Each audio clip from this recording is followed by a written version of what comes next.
matter. Nobody saw Fubara coming back until our Oga at the top. They refer to Mr. President as the Oga at the top that brokered peace, and that might just be one of the conditions given to Fubara. Well, don't forget to mention also in Osun State, Ademola Adeleke, the governor, citing irreconcilable differences in the PDP, talking about the squabbles, the fights, court injunctions here and there. A probability of him emerging as a candidate of the PDP is almost like tending towards zero because of the unresolved issues, and that party opted for the Accord Party.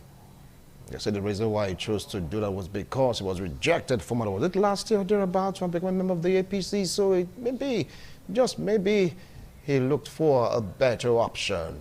You never can tell. Deal can be brokered, deal can be caught in politics after all. No permanent friends, no permanent enemies, only permanent interests. So whose interest will this serve?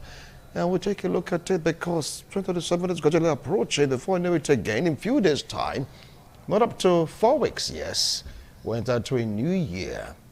And we start talking about electionary year. You get to see campaign banners and all that. Some politicians are already set. They are campaigning beforehand, breaking INEC's rule. I wonder what INEC is doing about it. Anyway, that's not part of the discussion for today. We're taking a look at the impact of this defection. Fubara defecting to the APC. Did you see it coming? Or it's been there written in the stars that this is going to happen? Well, that is on one hand. On the other hand, security situation in the country. The withdrawals of police officials and security personnel from very important persons. That is generating serious reactions after a member in the House said, look, you exposing them to the public. Without security, we endanger their lives. And here comes the question, what about the lives of those people that were lost due to banditry, terrorism, kidnapping? In this case, are some Nigerians more VIPs than the others? Yeah, I choose to use that word. Are they VIPs more than the others? Or are we all VIPs and we all should be treated alike? But some are still parading with security agents, you know. Despite the all, you're going to see military personnel guarding some people, you're going to see police guarding some persons. Codedly, not openly, so don't quote me. Don't quote me, but someone saying it's happening, but all the same, the law is the law, Mr. President. As reaffirmed, they say doesn't want to see that happen.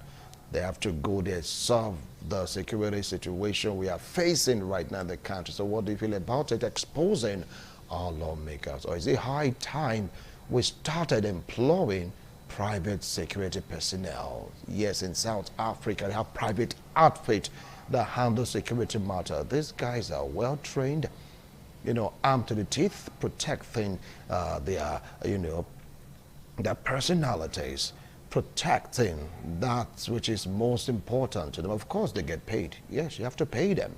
Should Nigerians dive into that, establishing private security, because that's what is entailed globally in developed climes. They have this private security outfit, well trained, so we'll have military touch, DSS touch, just come together as a group and you pay for the services rendered. They're willing to protect you, even putting their lives at stake just to protect you. So Nigerians start thinking about such formation. We're going to deliberate on that particular you know, idea of Nigeria tapping into private security. You know, you get to call them, have contact with them, you pay them, be your bodyguard and all that. It is the era, at least, to protect our VIPs, since we are saying that we have more VIPs, some are more VIPs than the other. Anyway, my analyst definitely we're from all light on this. In course of this show, we'll take a look at what the paper have in store for us this beautiful Sunday morning. We'll perish through our various dailies, bringing out headlines just to keep you informed. After all, information, they say, is power. If you don't want to be informed, you have to be informed. And readers, they say, will become leaders of tomorrow. So how willing are you to go through the papers, getting information? After all, in the newspapers, they have detailed analysis of situation report. They expatiate on it. The social media, the print media, electronic media, we just summarize, giving you the main point. But in the papers, you read the stories behind the headline, make you to be abreast of what is really going on. Well, right now, we'll go for a break. When we return, it's all about the papers. Don't go away.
Thank you so much for staying tuned. If you just joined us, it is TMI. It's now time for us to take a look at what the papers have in store for us this beautiful Sunday morning. Quickly, Let's go to the headlines.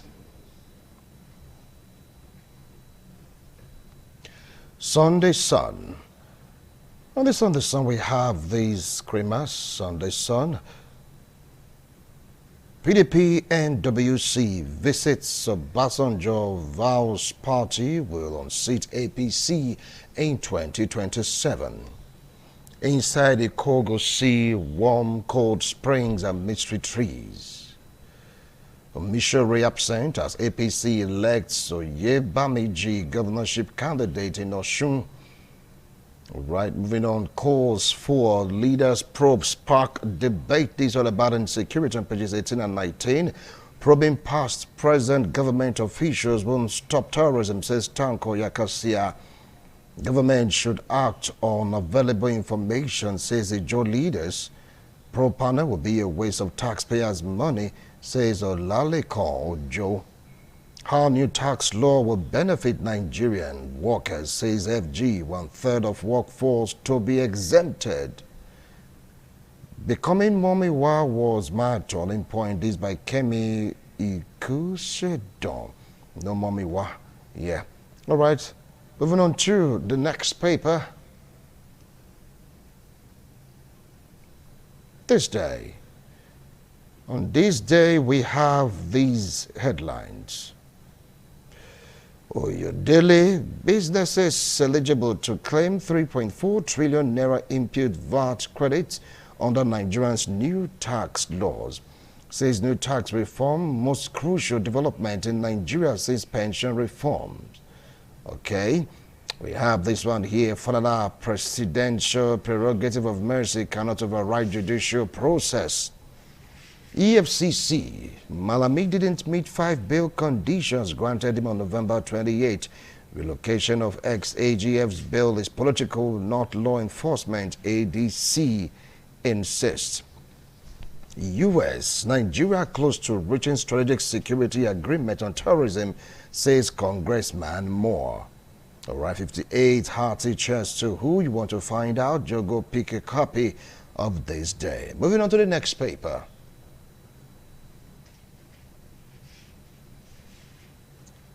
Tribune. The Nigerian Tribune, we have these headlines. Tribune's Debayo Gunyemi Adeko wins laureate NMMA. All right, what Obasanjo told us, PDP, Turaki-led faction meets ex-president, says it's ready to reclaim power. This one reads, I have no regrets supporting Tinubu, says Wike. You are one of the shining stars in my cabinet, says Tinubu. It's like a father and son relationship. I want to go through it again. I have no regrets supporting Tinubu, says Wike. In response, Tinubu says, you are one of the shining stars in my cabinet. Moving on, we will resolve indiscriminate dumping of refuse in Ibadan soon, says Makinde. Oyebamiji ex-NIWA boss emerges Osun APC consensus Guber candidate. Ekiti's special schools get 28 million naira facility upgrade from Oyebanji's birthday donations. And 1/3 of Nigerians' workforce will no longer pay tax from 2026, says Oyedele. Small and medium-scale businesses to also benefit. CBN orders POS operators to connect to interbank settlement system within 30 days. Reforms, reforms, reforms. There is much you can take from this segment. All you need to do will get a copy or two of these papers, get to read them, digest them, know what is happening around your environment. And just remember that readers today will definitely become leaders of tomorrow. Try as much as you can to weaken captivating culture. TMI continues in a moment. Don't go away. We'll be right back.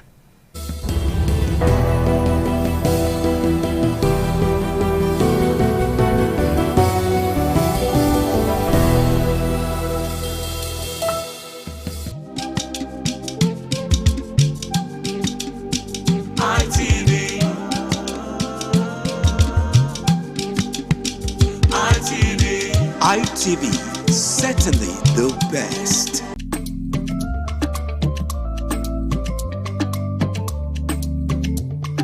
The man went out to bring in thugs to come and beat her. Yeah. In a situation like that, do you think women would have seen that and still want to speak?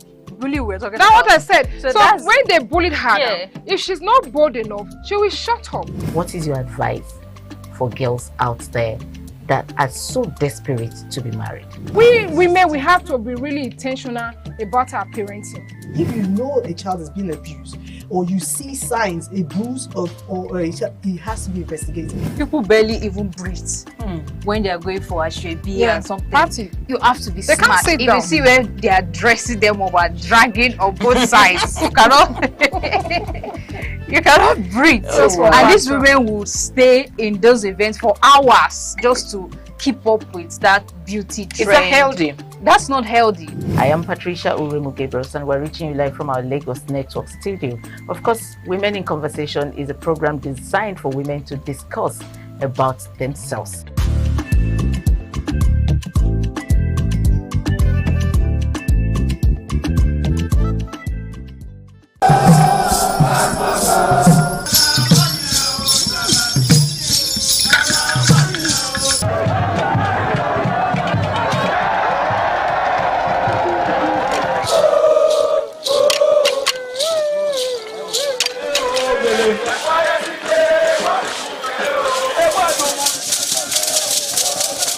The Ekoko masquerades from Ute village, whose cult is connected with Obaeware and his mother, Elere, appear on this occasion to bless the Oba.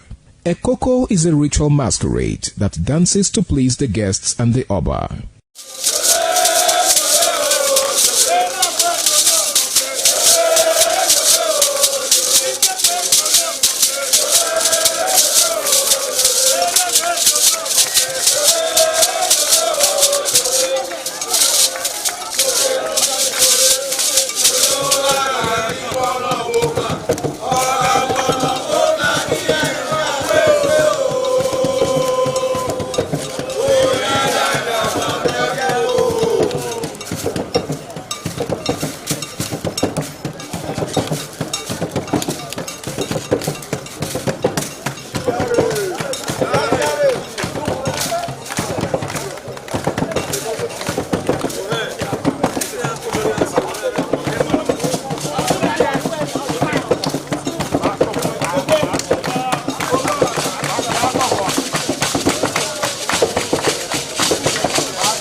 ITV, certainly the best.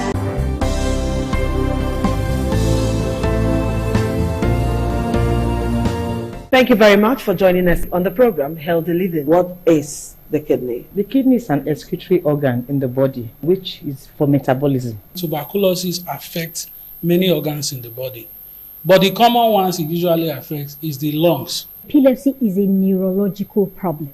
Okay. It is an injury in the brain which causes someone to begin to convulse, to go into fits. It is curable, but the cure is a long-term thing. If you eat well and avoid those risk factors that will make your immunity to be down, then the risk of contracting tuberculosis will be reduced. If you're healthy, then you're wealthy.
ITV, certainly the best.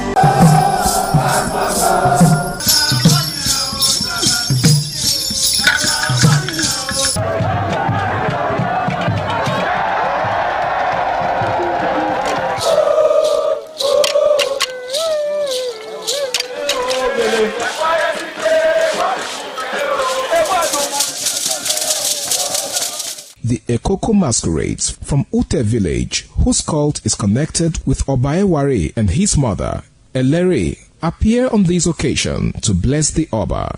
Ekoko is a ritual masquerade that dances to please the guests and the Oba.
TV, certainly the best.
Some days, there comes the Ugemobo Festival, which the Oba celebrates outside the palace gate. A pavilion is built of red cloth where rites are performed to drive away all evil spirits still unsatisfied by the year's sacrifices.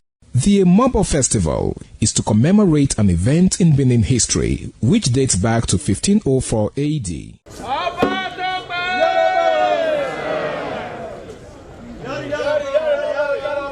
Yari yari, Oba Tope!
If you just joined us, this is TMI, trying to make sure that you get a perfect show for spending quality time with us. We have to make sure that all our guests joined virtually are well taken care of and positioned. Well, it's going to be a virtual conversation, a visual conversation today, and I believe that they're willing to take out one or two from this particular conversation. Well, we will dive into what is happening in our political scene. We're going to say the faction Fubara diving into the APC, Ademola Adeleke diving into the Accord Party. What does it really mean for our Nigerian politics? Is it healthy? Is it what should be emphasized? What do you think are going on behind the scene for these men to make such a decision? But did you guys see it coming? All these and more we'll take a look at on this particular discussion segment. Join us all the way from Owa. Yes, a political analyst, political affairs commentator, a right activist. Join me to welcome Fred Alaboro. Fred, good morning. Good morning. Good morning, Wissy. Thank God it's Sunday. Yeah. Thank God it's Sunday, really. All right, join us all the way from Awuchi. Yes, Ahmed Iwaike. Ahmed, pleasure to have you join us, though, visually this morning. Thank you so much, Mr. Wissy. Thank you, viewers at home. Good morning. Okay. And from the state capital, talking about Edo State, Benin City, I'd like to welcome St. Moses Irimosele, an author, political activist. St. Moses, thank you so much for making our time to join us this morning. Thank you, Wilson. Good morning. Thank you, Mr. All right. Thank you so much, St. Moses. Right now, let's put the show on the road. I'm going to be starting off with Ahmed Iwaike. I know we're on this matter since the quarrel between Wike and, of course, Fubara started, not able to resolve it. We are seeing some kind of, some call it macabre dance. Others are saying no, they expected this dance to really get down to this level. Ahmed, were you surprised hearing and saying Fubara defecting from the PDP to the APC? Let's take it up from here. Thank you so much, Mr. Woodson, for the question.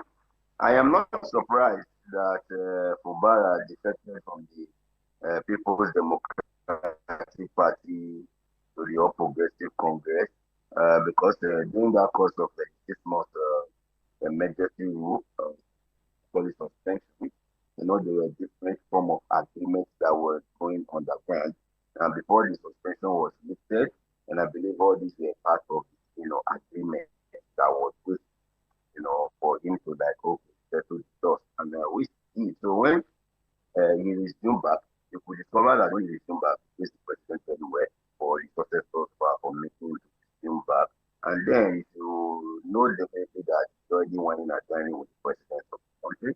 And with that, you have to hold the line of all of everything is all about my interest. So your interest was that, okay, please, I want to come back. Okay. Now the president will have to symbol his own back. I think it was a win-win situation for both of them. So I wasn't surprised in some way to the question that Fubara is now a member of the All Progressive Congress. So, top of the fact that with the crisis and the People's Democratic Party as a speak, I think it's a stack of support. The best is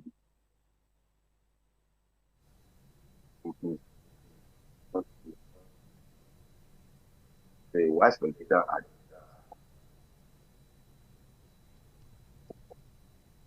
think the best is so I wish him all the best.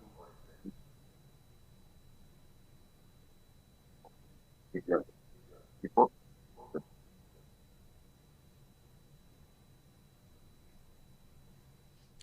all right, thank you. We seem to be having some, how will I put it now? Is it audio issue? But I believe our engineers are on top of the situation. Thank you so much, Ahmed, for your opinion. Let's hear what Fred really have to say about the situation. We'll now expatiate on the discussion. Fubara and, of course, Adeleke. We'll get Adeleke also the fact. And take it up from there, Fred. Okay, thank you. Thank you so much, Wilson. Thank you, Nigeria. The defection of the governor of Rivers State is not a surprise to me, but I was a bit disappointed when I discovered that he did not carry Wike along. And there's something significant to say about human beings. Once betrayed, always is. Never you think that a man who betrays you today will repent tomorrow. But having said that, I believe that his defection, no matter how it is, no matter how it went, there's still going to be an internal settlement between him and Wike. Otherwise, you cannot be more professional than a man who taught you how to become professional. Just like you are now becoming too Catholic or more Catholic than the Pope. But having said that, Fubara also did that to get to secure his own seat, because he is actually going to be going for second term, and you all know, and a strategic person must have to be futuristic to ensure that he play and plot the tools proper to be able to come out, in the election victorious in 2027 or thereabout.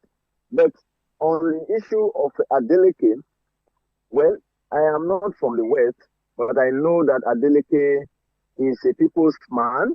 He is very popular. I can assure you that any party he defects to, he might just win the election because of his personality. He's a people's person. People love him.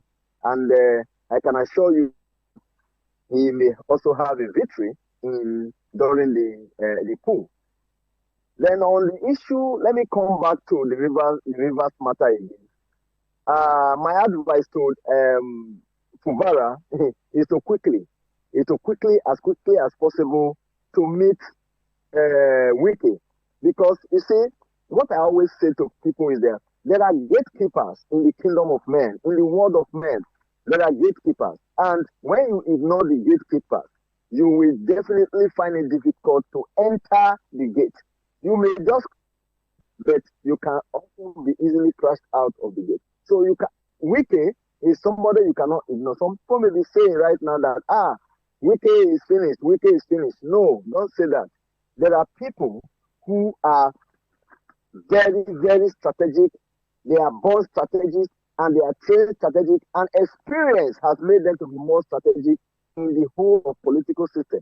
Wike is one of such persons that you cannot ignore. A man who you what he's going to do next is a man that you must have to have recourse to. So I believe that Fubara, if he has good advisors or as he's watching this TV, he should go back to Wike and first and foremost apologize to and do a recommitment of loyalty so that, as a father, he can be able to, forgive him and carry him along as the election, draws closer. So this is what I have to say about the Wike, Fubara, and Adeleke from the West. Thank you, Wilson. All right, I'll definitely come back to you. Let's get to hear from St. Moses Irumosele. What do you feel about this event that just unfolded? Defection.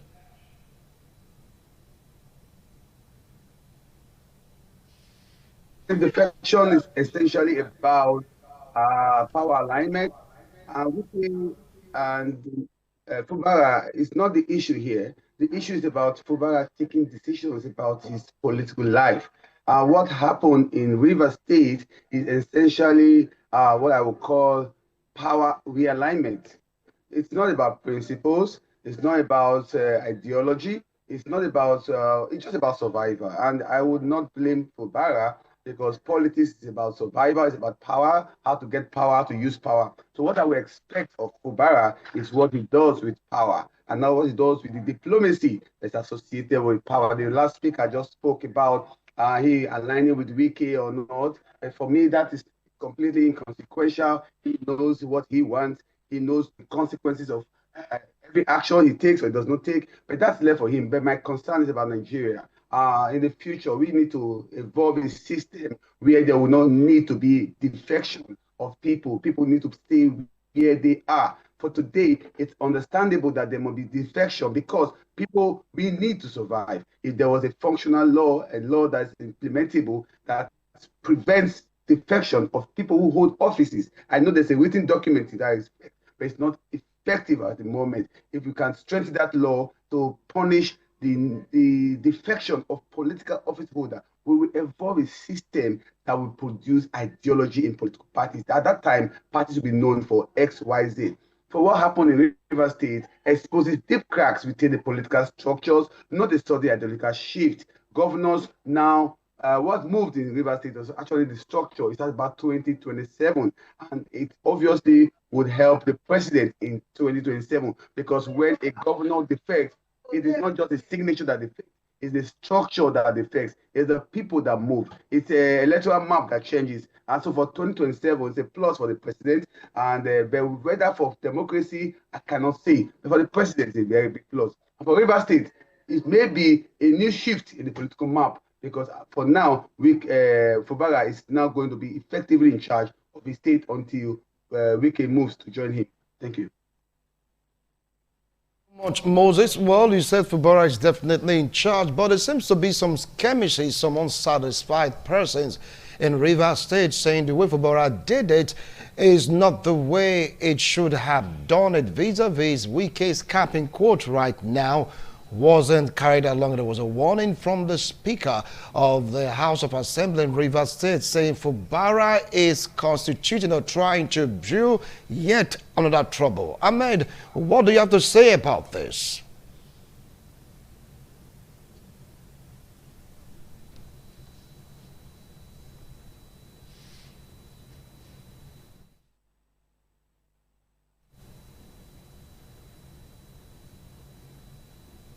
Well, Ahmed, we really wanted you. Can you hear me? Yeah, I can hear you now. Please be close to your mouthpiece, please.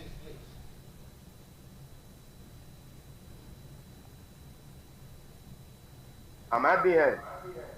Yeah, we can hear you now.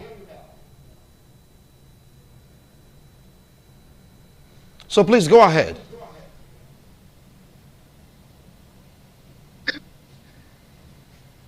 We're having some technical difficulties connecting with Ahmed, especially when we talk about the audio quality. Ahmed, please, if you can work on your audio, definitely will get to hear what you are saying. Moving on to Fred, you were the one that said it, of which we have been talking about, is saying the process and the way for Barachus to defect to the APC, not carrying some factions along. Do you feel that this may cause another rift in the party?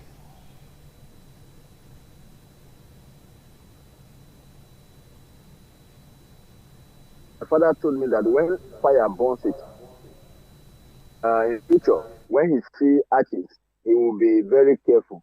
I believe that Fubara has learned a lesson during the suspension of his office for 6 months.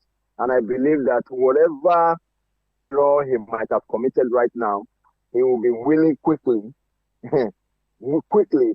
correct them, because we cannot afford to see another round of conflict, because if the House of Assembly Speaker already saying that Mr. Governor, you have not behaved well in this way or that way, it means that trouble is brewing up, and we cannot afford to see that. So my advice stays, because what affects the rivers affects the Nigeria state. What affects the river state affects the Nigeria state. Therefore, we must encourage Fubara and the whole structure of River State, of course, to have a peaceful political, system. This realignment actually is about survival. It's about survival. I believe I want to align myself with what the other speaker has said. Yes, it's a survivor. It's a realignment. It's power, and it's relevant.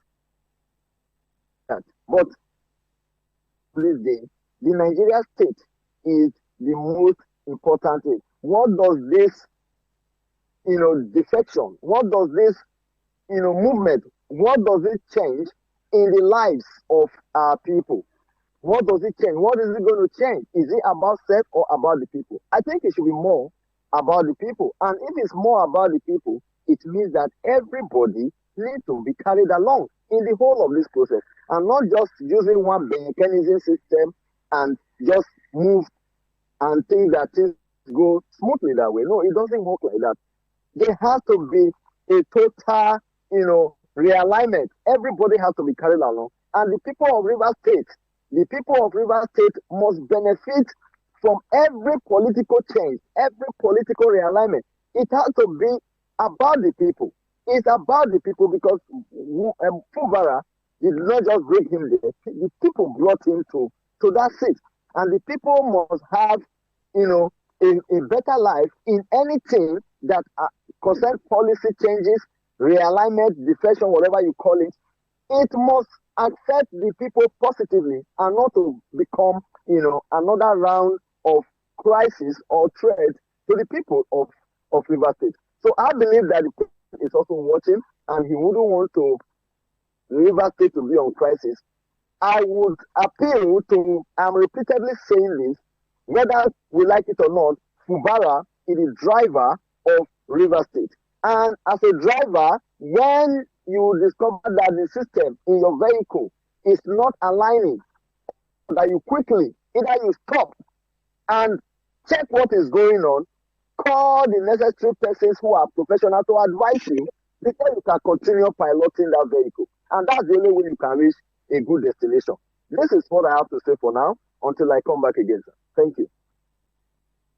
Right, let's move on to St. Moses. It's like the quarrel yet is not over in Rivers State. St. Moses, do you feel that Wike is going to react to the action of Fubara? After all, for the feelers we are getting, he wasn't carried along in this process. For the Speaker of the House of Assembly in Rivers State to complain that Fubara is bringing other trouble, do you feel that the process will be fruitful, seamless, bringing parties together even in Rivers State? The quiet, thank you, Mr. Wilson. The quiet solo side showed calculation, not confusion. I believe Fubara calculated. In politics, you need to calculate, you need not to be confused. The governor is advised, we also come from a conflict, so result from this behavior, we can infer that the resolution is not complete. But what he did was smart, was a political calculation, because he was not able to move the structures with him, shows that this deal or this calculation was personal and not yet political, or no, not yet as in the group thing. For first, you must understand that he's coming from suspension, 6 months suspension. He's a governor who has lost 6 months of his tenure. That's consequential time. He needs to also understand that even as he's coming back, they probably brought him to come and complete his 1 tenure and go away. And he is also eyeing his 2nd tenure. So a such politician must always look and how will it favor me and those who depend on me. And so he thought, okay, it's a chess game. If I go ahead, because I know Wike is coming. If I go ahead and Wike comes later, I'm senior to him because I'm the governor, I'm first to come, and XYZ. So the game, if Wike had gone ahead and he's coming later, he's now inferior. Wike will block PDP, will block APC, and then he cannot have a 2nd tenure. So that probably is why he did what he did. It also suggests a leader testing political waters for moving structures. He needed to move his, to see how the waters are before he will move his structures. So Wike obviously will come along. Definitely Wike will come because Wike is no longer in PDP. He has been expelled from PDP, and obviously because his position is in APC. So it's a matter of time, he will move. And when he moves, he will meet Fubara there. And he will not be able to exact the level of influence that he would have wished to exact. And that will secure Fubara's 2nd tenure. So finally, it also reflects a modern Nigerian politics. It's about power. It's about power first, consolidation later. So what Fubara did is just to hold on to power, and then he can make amends or settlement later. So when the governor moves alone, it means that the deal is personal, not political. What Fubara did is that he just moved and he testing the waters. And the way the House of Assembly manages this conflict will determine whether his decision was right or wrong. Because if they impeach him, then he's gone. If they tolerate him, then he's victorious. All right, thank you so much. St. Moses and Rosella right now want to go for a break. When we return, we'll definitely continue with this discussion. Do not go away.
Thank you so much for staying. If you just joined us, this is TMR. We're taking a look at the defection of Fubara and, of course, our delegates. Like right now, zooming in more on Fubara. And after that, we'll dive into our delegate and what his chances of winning these forthcoming election. But all the same, still zooming into Rivers State. Well, some are saying that the movement of Simi Fubara into the APC is not in tandem, in the sense that it didn't carry everybody along. Yes, peace is being, like, threatened according to some factions. If they have factions right now in Rivers State, the Fubara is doing this on his own. Vis-a-vis, Wike is not in the picture. That's what news emanating from Rivers State is like, painting. Well, Ahmed, do you feel that this is healthy of Fubara, moving a particular sect of persons along and not carrying some set of persons that made sure he came back, so to speak, from suspension along in the process?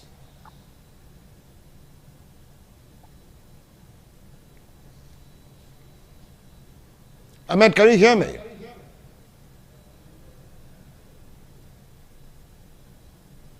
Can you hear me? I can hear you now, please. Okay. Since the fight between Fubara and Wike, I do not expect, because he's a governor, for crying out loud. And since Wike have engaged him on a fight that led to suspension for good 6 months, and they went into a closed door meeting and they resolved. So we weren't there when they had their own agreement and their resolution before it was called back. We don't know if part of the agreement is that, as it stands right now, you're an independent man, and Wike is no longer my godfather. We weren't there. Nobody knows exactly what they discussed about. And secondly, moving from the PDP to the All Progressive Congress, and he also decamped individually. So I think, as an individual, he has that personal right. So I don't know why people are just trying to bring out dust from this whole matter. I didn't carry Wike along, they carry Wike along. Are we not trying to say that Wike is the governor, is the deputy governor? The answer is no. He's the governor of Rivers State, for crying out loud. And secondly, he's not a small boy, a small man again. So he knows exactly what he's also doing. So going to the APC ahead of the Wike, he also knows reasons behind it. So, but in summary of all these is that Rivers State is always in the news every time politically. Starting from the 1999 politics thing, this very day, you hardly see where Rivers State is not in the politics. So this fight between Fubara and Wike, me, I know definitely is not going to settle. They will continue to battle themselves and battle themselves. In one leave power, another one comes to power again. It's like that.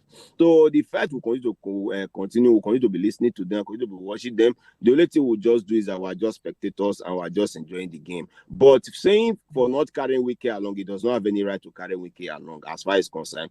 Now, with what he has done currently right now, as he said, he's the only one of APC, he's the number one leader as far as APC is concerned in Rivers State now. So watch out for the part 2 of the whole fight between him and Wike when Wike finally comes back to APC. So we'll continue to watch movie, continue to enjoy Rivers State politics. It's always a battleground right from time, and that's why I respect them. I like them. They are all fighters, and they are never weaklings. So until one goes down, becoming irrelevant politically, the other one goes up. They will not rest. So I wish them all the best and success. But the bottom line of it all is that Fubara should focus on the Rivers people. The Rivers people elected him there. Dividend of democracy should be pushed across to the people and let the people feel the dividends of democracy. And that is the most important thing. Even if they want to kill themselves, they can go ahead and kill themselves. But they should focus on developing the people and let the dividends of democracy get to the people. And that is the paramount thing. Thank you. All right, you say they are all fighters, they should fight, but perhaps should not lose sight of Rivers, the poor Rivers State. Now, some of the opinion that with this move by Fubara, after all, individually, that's what, on an individual basis, so to speak, that's how he chose to make the move without consulting Wike. Some are saying this is like a step or a move to break the shackles of Wike off his neck. What do you feel about this move, St. Moses, in terms of liberating himself from the claws, caprices of Wike? Thank you, Mr. Wilson. First of all, let me quickly bring a perspective. You're saying that the speaker is not happy that Fubara didn't carry Wike along. I think there's no need for that in the first place because the speaker and along with other members of the Rivers State House of Assembly defected en masse to the All Progressives Party or Congress. So what do you expect the governor to do? To be looking at them move around, move away, and aligning against his interests? He needed to move. So if he did not consult Wike, I do not understand why that becomes a concern to the speaker who actually moved. Did the speaker consult the governor? So the point is, Fubara is trying to survive. Fubara is making alliances. I would advise him to work with everybody, be a diplomat. If you want to be independent, which I support, every government should be independent, but if you must be independent, you must also recognize those who helped him. You must also recognize to respect them. Even if you do not listen to them, but you can respect them. You should don't make them feel stupid. Don't make them feel angry, because at the end of it will be crisis again. And again, if there is some crisis in Rivers State like there always is, it should be up to Rivers State people to resolve. It's not our interest here in Edo State. My interest and my lesson in Edo State is to look at the lessons we can learn from Rivers State.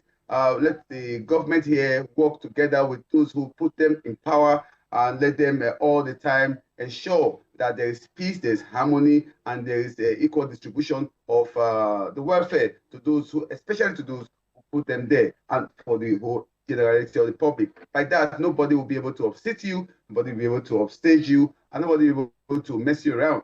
So for Rivers State, good luck to them. Wike is in this difficult moment right now politically because his party, the PDP, has expelled him, and the APC, the party is working for, has not yet received him. He's probably in what I would call a political limbo. He should, at this moment, take a decisive decision and to move maybe to the APC and then to have a new lease of life and to take care of the rest of his future. For Fubara, he's effectively in charge of Rivers State. He's the governor, and he should be allowed to govern. Thank you. Wow, interesting. Well, let's get to hear from Fred what he has to really say about a second fight brewing soon, because what Ahmed said, this might not just be the end of the fight between Wike and Fubara. After all, Fubara made or took a step defected to the APC without consulting Wike. Do you see them fighting or exchanging blows before the 2027 election? Okay, thank you, Wilson. I think that Governor similarly defection to the APC is not that it's a political statement, and more importantly, a political test. What makes the move profoundly consequential is the defection itself. But the fact that it was executed without his well-known political mentor, former Rivers State Governor and incumbent FCT Minister, Yesi Wike. In Nigeria politics, especially in Rivers, as it is right now, power is not abstract. It is built on what I call structure, loyalties, and long what I call political, relationship, right? But governors may control the apparatus. As a governor, like my colleague said just now, that he's in charge and so on and so forth. But political mentors often control the machinery that delivers influence beyond office. This is what we have to acknowledge. By moving without Wike, Governor Fubara has effectively chosen a political independence over inherited structure. This is a bold decision, but it is also a stakes gamble. It's a political stake gamble. And I can assure you that on one hand, the move signals attempt to autonomy. It suggests a desire to redefine authority, to redefine authority, breaks away from political tutelage. But of course, every political leader has a leader. Let me tell you, I said on this platform some time ago, if you are in politics and you do not have a father, you an orphan, you know what happened to orphan will happen to you. Wike's political strength is not symbolic, it's strategic. I want us to understand it. Let's not deceive ourselves. His influence cut across grassroots, network, party operatives, and the national power corridors.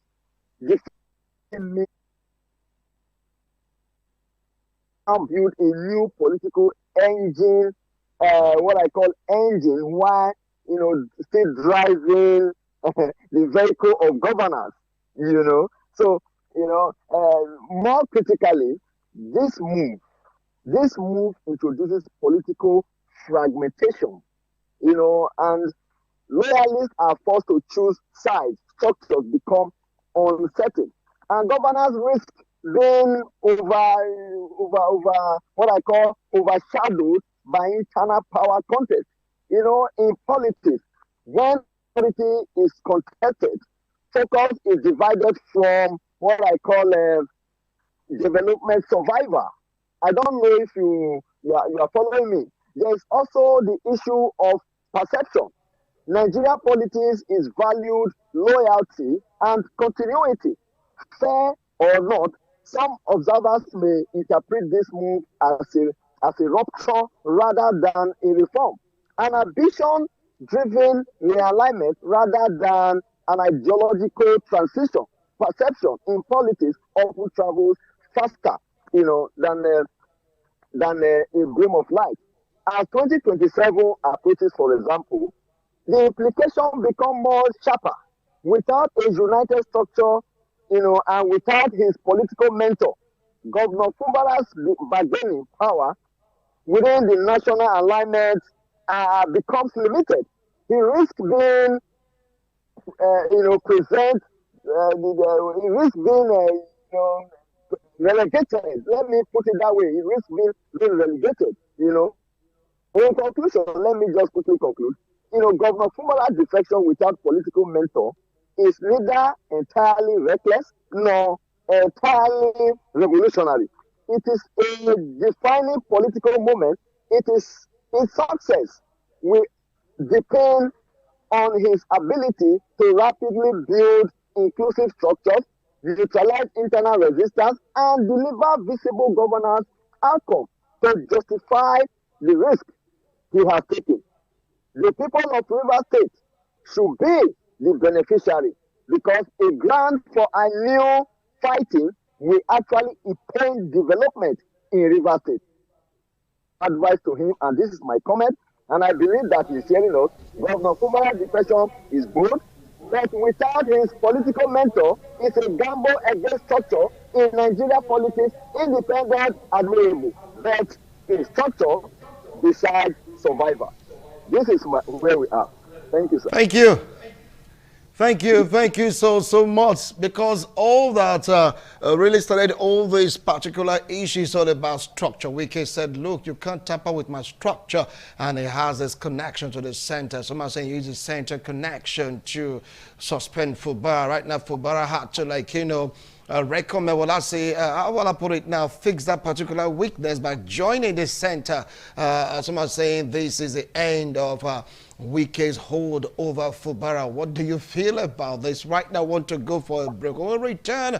We'll delve into the aspects of Osun. Then to conclude the discussion segment, it's all about the Nigerian democracy, how healthy it is for our democracy. Yes, Fubara defected from the PDP to APC, and of course, Adeleke from PDP to our court party. What is then left for the PDP? We'll be right back after this break. Don't go away.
Thank you so much for staying tuned. If you just joined us, this is TMI reaching you live from Benin City, Edo State, Nigeria.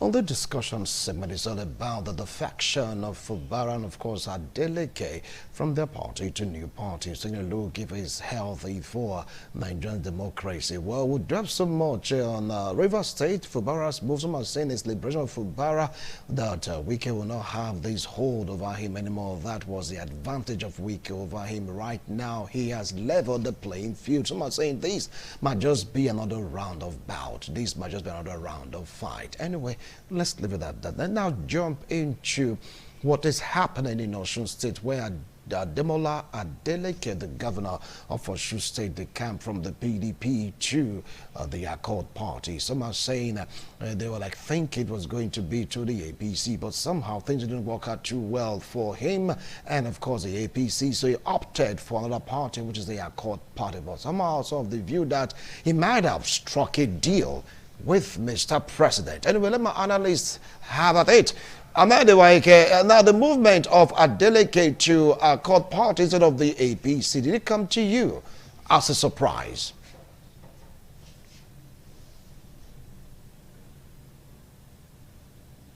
Ahmed, are you there? You hear me? I can hear you now. Go ahead.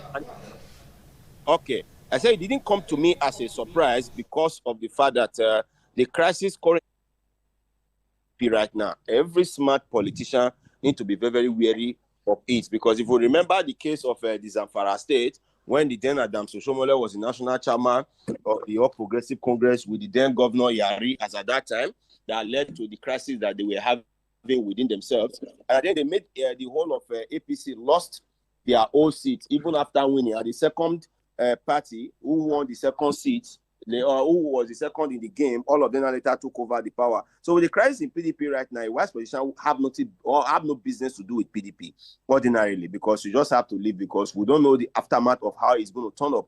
Because currently right now we have two litigations over the matter. One side suspending some side, and the other side are saying the suspension is illegal and they are going to court. And what if at the end of the day, when the court case now comes, you now discover that the side who suspended the other side and not the wrong side, and the side that was suspended and not the right side? So what will not be the fate of Adeleke? Adeleke doesn't want to gamble with that kind of chances. After getting the PDP ticket, later they will not tell you the side who signed your nomination form, as the case may be, is the wrong side. So what will not be the case of that kind of a party or that kind of a man? So that is why he chooses to quickly move to Accord Party. So going to Accord Party was a wise decision for him, and I'm proud of him because he knows exactly what he's doing. So as for whether he will win with that Accord Party, that one will leave that one to the electorate, and we'll leave that one to God to decide for them. And secondly, for also saying why didn't they strike a deal with the president?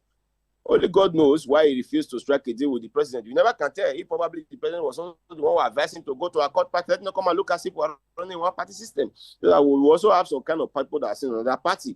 Because when I see the case of Abga in the Anambra State, we all agree that Abga is Abga, but that doesn't mean that Soludo does not have a sympathy with the president. So with that, is in Abga, we know that it's going to work for the president by the grace of God.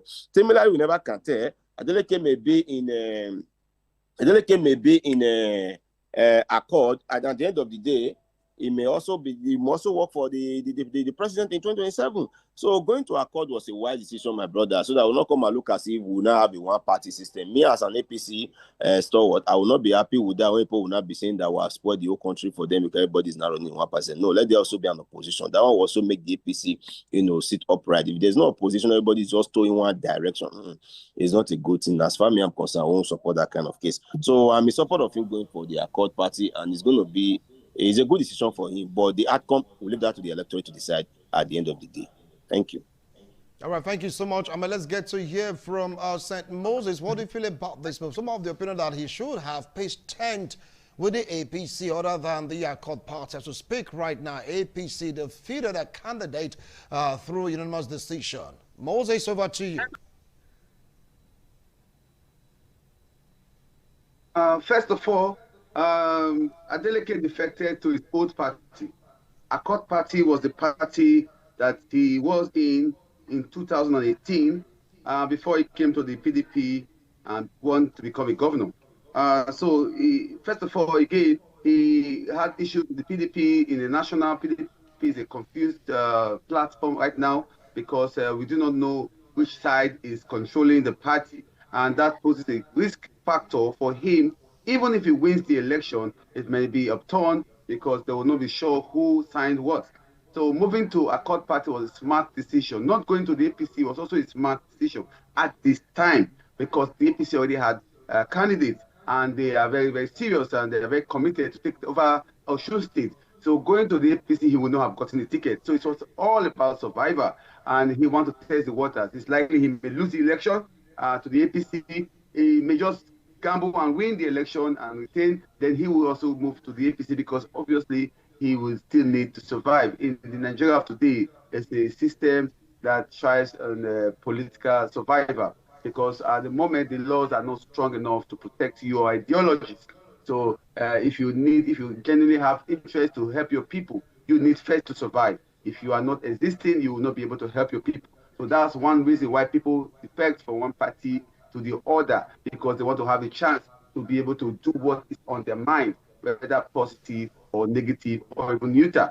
So Adeleke moving to the APC was all a strategy for survival. And we want to APC see, or Accord, please.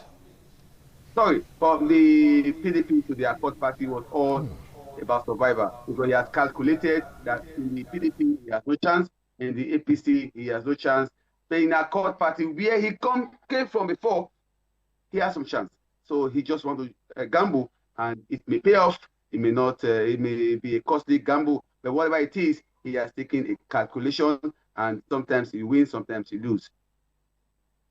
All right, thank you so much, Moses. Let's get to hear from Fred. Fred, some of the opinion that Mr. President may just be at a crossroad, that what happened in Anambra State may replicate itself in Osun State. Some of the opinion that Adeleke has already cut a deal with Mr. President. Maybe in the deal could just be that he said, look, Mr. President, I am for you. Do not interfere in this election. Win or lose, I am going to support the APC. How true is this rumor?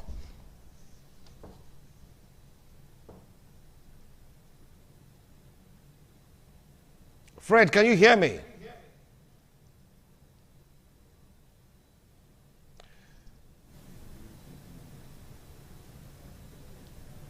We seem to be having some technical issue there. When Fred rejoins us, definitely we're going to hear his own views and opinion. Right now, we want to go for a break. When we return, we'll come back to conclude the discussion. Do not go away.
Thank you so much for staying. If you just joined us, this is TMI, still dwelling on the defection of Simi Fubara. And of course, Ademola Adeleke was targeting Osun State right now, how it should be or what it should feel like as against what is going on right now. Someone saying that Mr. President right now just about to cross road. Maybe it has been struck between him and Ademola Adeleke for him not to interfere. The situation that transpired in Anambra State. As it stands right now, Osun State APC, they have a candidate, and Accord Party do have a candidate. PDP, as it stands right now, we are still waiting for them to showcase that candidate. But as it stands, 3 stands. Can you imagine that? Fred, what do you feel about this? Are we going to have a repeat of Anambra State situation in Osun State? Okay, thank you so much, Wisi. Thank you so much, Nigeria. You see, Governor Adeleke's defection to Accord Party is more than a political movement. It is a statement of intent and a reflection of a deeper fault line in Nigeria political parties. Like what happens in Anambra, for example, to understand its significance, we must examine what it means to his people, the people of Osun.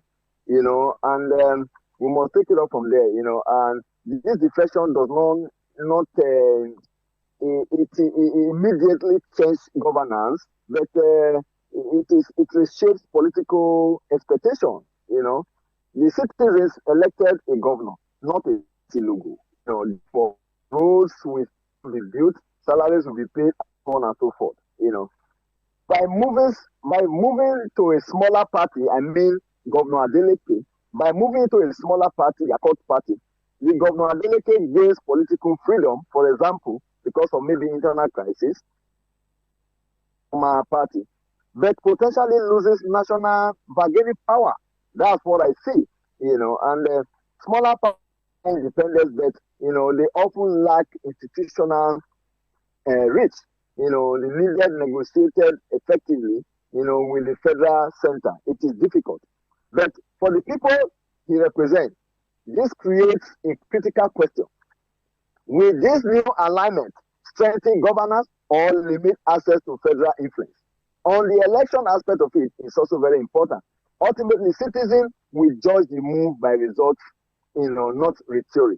I believe the people of Osun, they love Governor Adeleke, and psychologically, it sends a troubling signal. When prominent leaders exit, for example, the PDP now, or whatever it is, it suggests unresolved internal, fractures.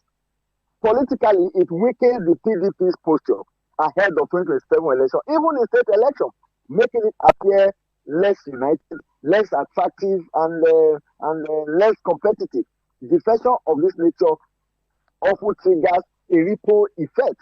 The lawmakers hesitate, structure, fragment, and loyalists become uncertain.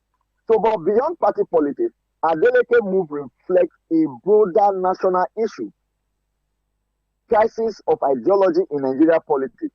Defection are really about policy difference. They are about survivor. It's about the survivor, his own survivor first now, in this whole structure. Whether he will win the election, I believe he will win the election. Because politics is moving into a person. Politics is moving into personality than because Nigeria begins to wake up. You saw what played out in Anambra. The Anambra governor did not say he will not support the president in the coming election, but the people voted him irrespective of the party that the ruling party now nominates as their candidate. You can see the landslide that happened. So beyond party politics, Adeleke move is I call it a safe mode move. But in conclusion, Adeleke's defection to Accord Party is bold as action of independence, but it's also a test of political sustainability in this coming election. For his people, the expectation is simple: deliver governance regardless of party. For the PDP, the message is urgent and unmaskable. A party that cannot retain its leaders must urgently face its internal structure. as Nigeria moves closer to 2027 election, one truth remains clear. We say political realignment may excite allies, but it is performance, stability that ultimately win the people. And I believe Adeleke will be able to present this as a way of winning the election, even his own election. So my conclusion on this is that defection may redefine political space, but for the PDP, it's a warning signal. In the end, the people will judge leaders not by where they move to, by what they deliver. So if I will say, regarding on general note, Adeleke is a popular man. I believe he also delivered in the dividend of democracy to his people. And if that is true, he is going to win election. This is my take on Adeleke. All right, let's move straight down to Moses. Fred mentioned the PDP. From what is happening right now, there are 2 governor shots. Apart from others have been defected, PDP is now 2 governor shots. When you count the numbers of governors that are in PDP, 2 of recent, Fubara and Adeleke left the fold. What does this spell for the PDP? Yeah, thank you, Vincent. For the PDP, it's the bad news, a very sad news. And it's a lesson to every political party in Nigeria and indeed in Africa. When you do not create clear rules, or when you do not obey rules that you set, when you are arrogant with power, this may just happen to you. The PDP allowed this cancer to fester. The signs started to show since they lost in 2015. They were unable to come together as a party to forge ahead. And they were able to understand the fact that they've lost power and to consolidate and work as an opposition. And they were just living disjointedly. They were just hoping against hope. And the party that was once the greatest party in Africa is today one of the examples of how a party is destroyed in Africa. So I think it's a bad news for PDP, losing 2 governors when they have already lost too many governors and the presidency. It's almost certain that the party is dying. Almost certain. It's a mathematical certainty that in 5 years, we may not have a PDP again in Nigeria. And but we hope that they rectify their problems and come together and form an opposition, because in democracy where there's no opposition, there's a problem. But if they're not ready to do that, of course, Accord Party, APGA, or any other party could just step in that shoe and do that. No vacuum in politics. And so then the lesson for PDP is that next time, and for the APC and for the Accord Party and for every party in Nigeria, is that you should respect the rights of your people. You should respect the voices of your leadership, and you should respect the rules that you set. And if you do not do this, it's a matter of time, you break within and you break apart. Thank you so much, Moses. Now let's move over to Ahmed as we conclude this discussion. It is healthy for Nigerian democratic dynamic in the sense that things are just happening and Nigerians are watching. It's like, whether I want to believe it or not, APC seems to be the master of this game in this particular dispensation. APC has been labeled as the one that pays the piper. It's also been labeled as a party that is intimidating, bulldozing, hoodwinking other political parties to fall in line with Mr. President's agenda. What do you have to say about this, Ahmed, as we conclude? Yes, people will always say that, and that is the more reason why I said I was happy when Adeleke went to APGA, Accord, instead of the APC. Though the Mr. President is doing perfectly very well to the best of his strength in terms of giving out the dividends of democracy to the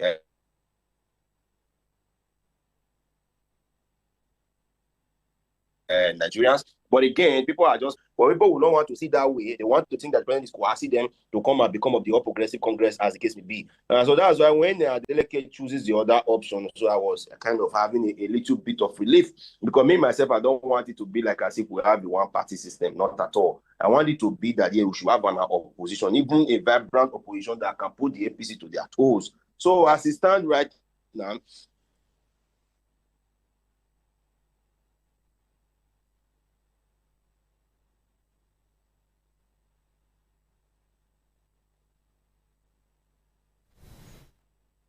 I wish Can you hear me? And I also want Nigerians to, at the end of the day, will not just become what they call anywhere belefi or so do me well. If this person, yeah, I can hear you. I can hear you.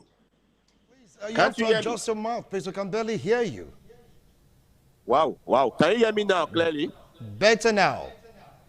All right. What I am saying in summary is that I am happy that he went to the Accord Party, because if he had gone to the All Progressive Congress, people would have been thinking that it is the president who is coercing them or who have coerced him to join the party because he wants to be the elected. So now that he has gone to the Accord Party now, at least people will now have a self-relief now. People will not backslash him too much now over this Accord, over the Adeleke issue. So with that, I think people should be politically intelligent to understand that, you just have to be a credible personality. Don't be surprised that Adeleke will win if he has done well to your Osun people. And once he has done well, people will want to re-elect him. And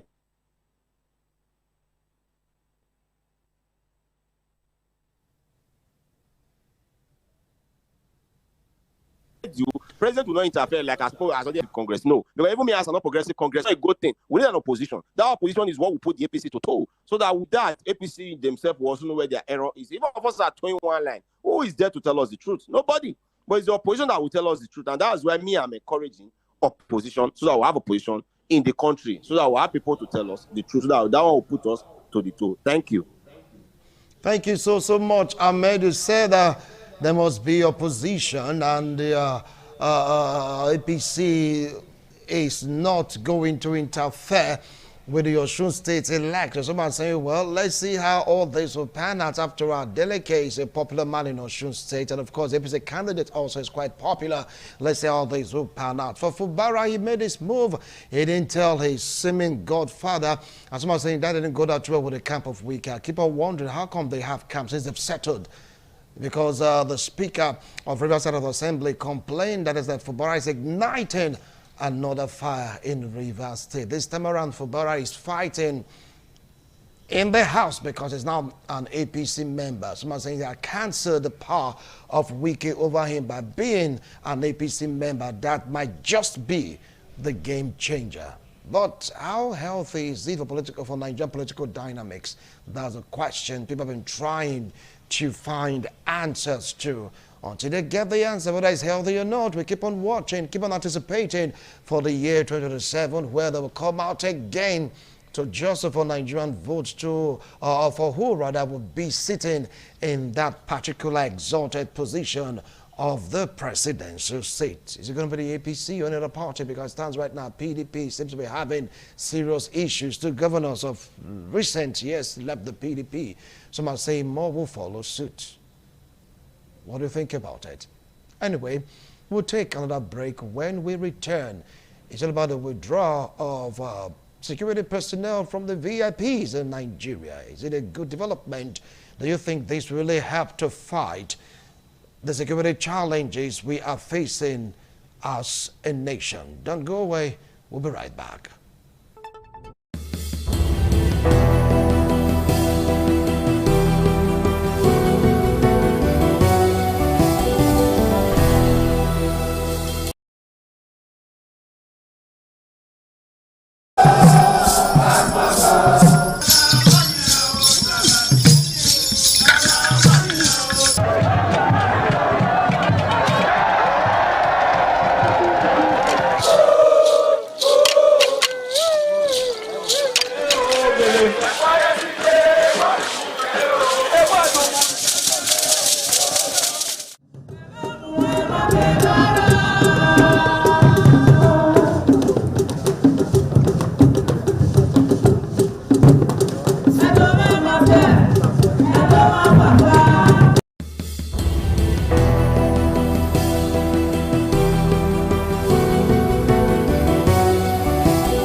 Thank you so much for staying tuned. If you just joined us, this is TMI. We're diving into the security situation of the country and, of course, the withdrawal of security personnel from very important personalities. Some are saying we should move that word VIPs. After all, in Nigeria, we are all VIPs. But in Nigeria, I get to realize that some are more VIPs than the other. As it stands right now, whether you be a member of the House of Representatives, the Senate, no matter how highly placed you are, the new law, well, as the new order is, there shouldn't be security personnel attached to you because they are needed to combat insurgency. They are needed to fight against kidnapping, banditry, terrorism, you just name it. And a speaker in the House came out to voice his frustration and fears that Mr. President is exposing them to unwanted or warranted dangers. Now, what do you feel about this? I said my analyst helped me in the studio, visually rather. I have sent Moses Irimosele all the way from Benin City. I also have Amedi Waike all the way from Auchi, and of course, Fred Aleburu from Onwa. They'll be sharing their thoughts and opinions about this particular order, which must be adhered to, after all, is a presidential order. Let's start off with St. Moses Irimosele. What do you feel about this new order? Yeah, hello. Thank you, Wilson. The withdrawal of police protection from the VIPs, and we hear that they're going to be replaced by civil defense. Comes with mixed reaction. First, it shows the urgency of the need to deploy more policemen to trouble spots in Nigeria rather than protecting individuals. The second point is the reaction that it exposes our VIPs unduly to insecurity, and it's also a very bad thing because we know everyone's equal and we are the same people, but we also realize that there are certain people who are very important who need not to be unduly exposed. Yes, replacing them with civil defense it looks like because on the face of it looks good, but the civil defense are not well trained or they don't have the intelligence to manage high-profile criminality that these VIPs are faced with. What I was expecting, why I welcome the decision itself, is that it should have been faced. It should have been a deliberate policy, not a sudden decision. And that's the problem we have in this country. We just wake up one morning and make a decision, and we expect that it's a fantastic decision. You must plan. There must be timing in decision making. And you can say, okay, from July next year, from May next year, from June next year, this will be what will be. And everyone will begin to work towards that. The civil defense will be trained to do that job. And then when we now eventually transit into that phase, nobody will be unduly exposed. I would expect that they will look into this and decide to face it and do what they need to do. Luckily, they are now recruiting 50,000 policemen. So with 50,000 new policemen, why don't you just face this decision? Thank you. Well, he's saying in a way it's good, in some other way it's not that good because they're exposing our VIPs to unwarranted dangers. Let's get to hear from Ahmed Waike. Ahmed, what do you feel about this, John?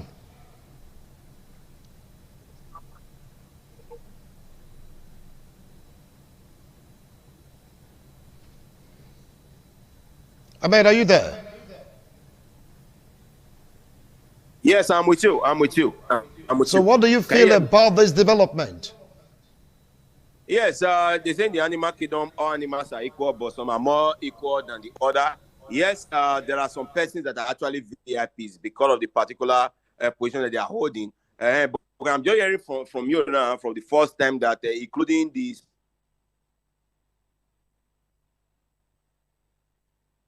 speakers and others, top political appointees, and then we are part of it. I was thinking that the withdrawal was just for those persons who have made their illicit money from illicit ways, and then to go and carry our policemen to be bodyguarding them, use their illicit money to build the hotel, use our policemen to be guarding the hotel and stuff like that. So those were the kind of people I actually wanted the president to withdraw these persons from.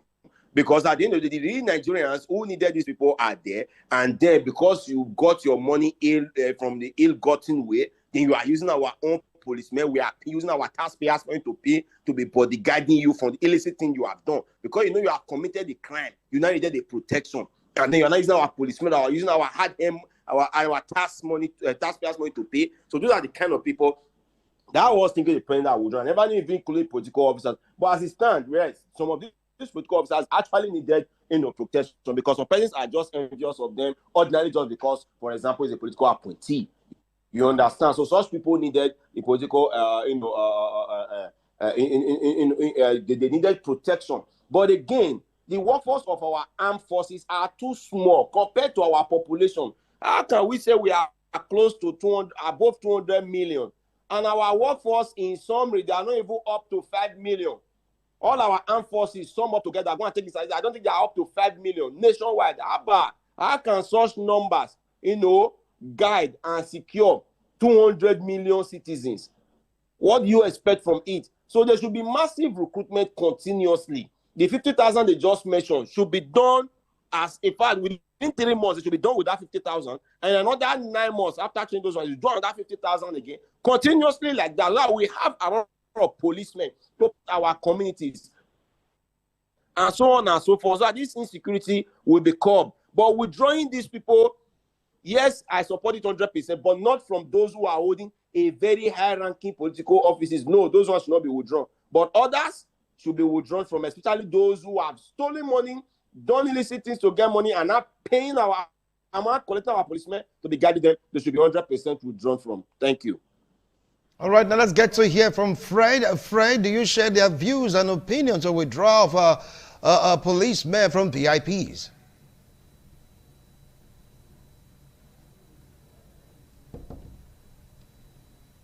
Can you hear me, Wisin? Am I audible? Of course I can hear you. Okay, very good. The presidential directive to withdraw police personnel from VIP protection marks a significant inflection, point in Nigeria internal security management. Why the policy has been justified as a necessary step to return police officers to core, public field duties, its implication extends far beyond, personnel redeployment. At stake are issues of threat differentiation, institutional resilience, and strategic balance between public safety and allied protection. At the conceptual level, for example, the VIP protection is often misunderstood as privilege. In security theory, however, it is better understood as risk management. Certain individuals, for example, by virtue of public visibility, political influence, or institutional role, constitute high value, symbolic targets. The protection assigned to them is not merely personal. It is designed to neutralize threats before they translate into national instability. The central concern with a blanket withdrawal lies in its uniform application to non-uniform threat environment. Security risks are inherently asymmetric. A local businessman, for example, a controversial political figure, a judicial officer, or a legislative leader do not attract the same level. All right, Fred, you just hold on. We want to go for a break. When we return after this break, you continue with your line of thoughts, okay? You just relax, sit back. We'll be right back after this break.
Good morning and welcome to the news update for this time.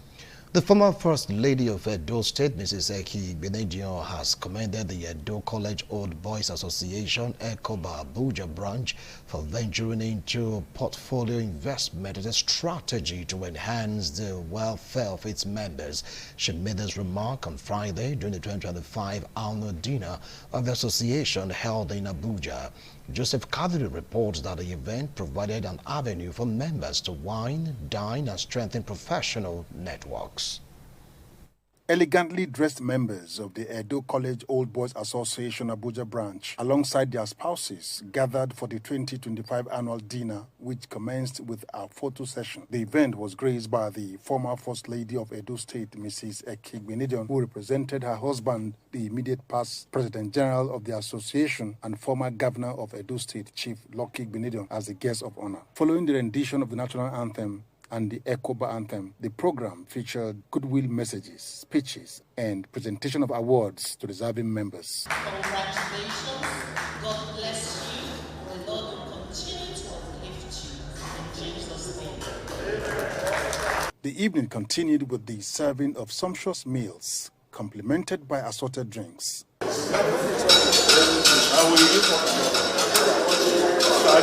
In an interview, Mrs. Igbenedion praised the leadership of the Abuja branch, particularly the chairman, for growing the association's fund from 100,000 naira to over 13 million naira, describing the achievement as a benchmark worthy of emulation by other branches and associations. They've done very well. The dinner party was lovely, and it's a good way to get together with old friends, coming together to support each other.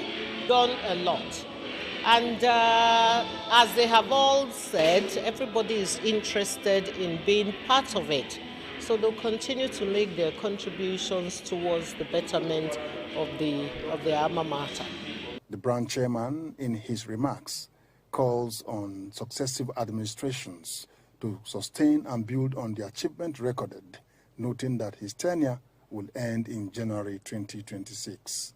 What we decided when we came into power was we must have some fund with which to be able to, leave for the succeeding executive, such that when there's an emergency, there will be money to use. Incidentally, I'm handing over power in January 2026, which is only a month away. So we're hoping the new executive will build on and do better than us. The chairman of the planning committee expresses satisfaction with the successful hosting of the event. And from what has happened tonight, we are very happy and very successful, relaxing and just enjoying the good old days with friends after many years of leaving school. The highlight of the evening was the dance performance by members and their spouses. Notably, the managing director of ITV and radio, engineer Elvis Obaseki, and his wife, which added color and excitement to the occasion. From Abuja, Joseph Kadri, ITV News. To set the ball rolling for the Christmas and New Year celebrations, the Catholic Benin City Deanery Choir, led by its itinerary chairman, Engineer Edwin Osuji, has held a special Christmas carols and 6 lessons in honor of the Summer of Benin, Sir Chief Dr. Gabriel Sawao Igbenedion. Pius Nsogo reports that the house of Igbenedion was agog with festivities as the choristers thrilled the patriarch and members of his household with soul-lifting renditions appropriate for the season. Almighty God, His name is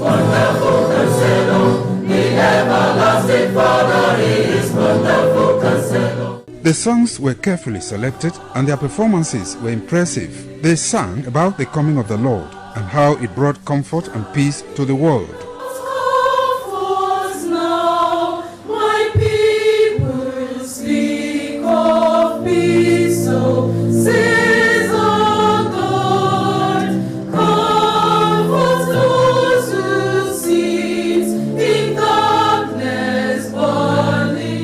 The first Bible reading which highlighted the fall of man was taken from Genesis chapter 3 verses 8 to 15. Mrs. Tessie Egwari, personal secretary to the Esama of Benin, took the second reading on the prophecy of the birth of the Messiah in Bethlehem, taken from Micah chapter 5 verses 2 to 5. Take us your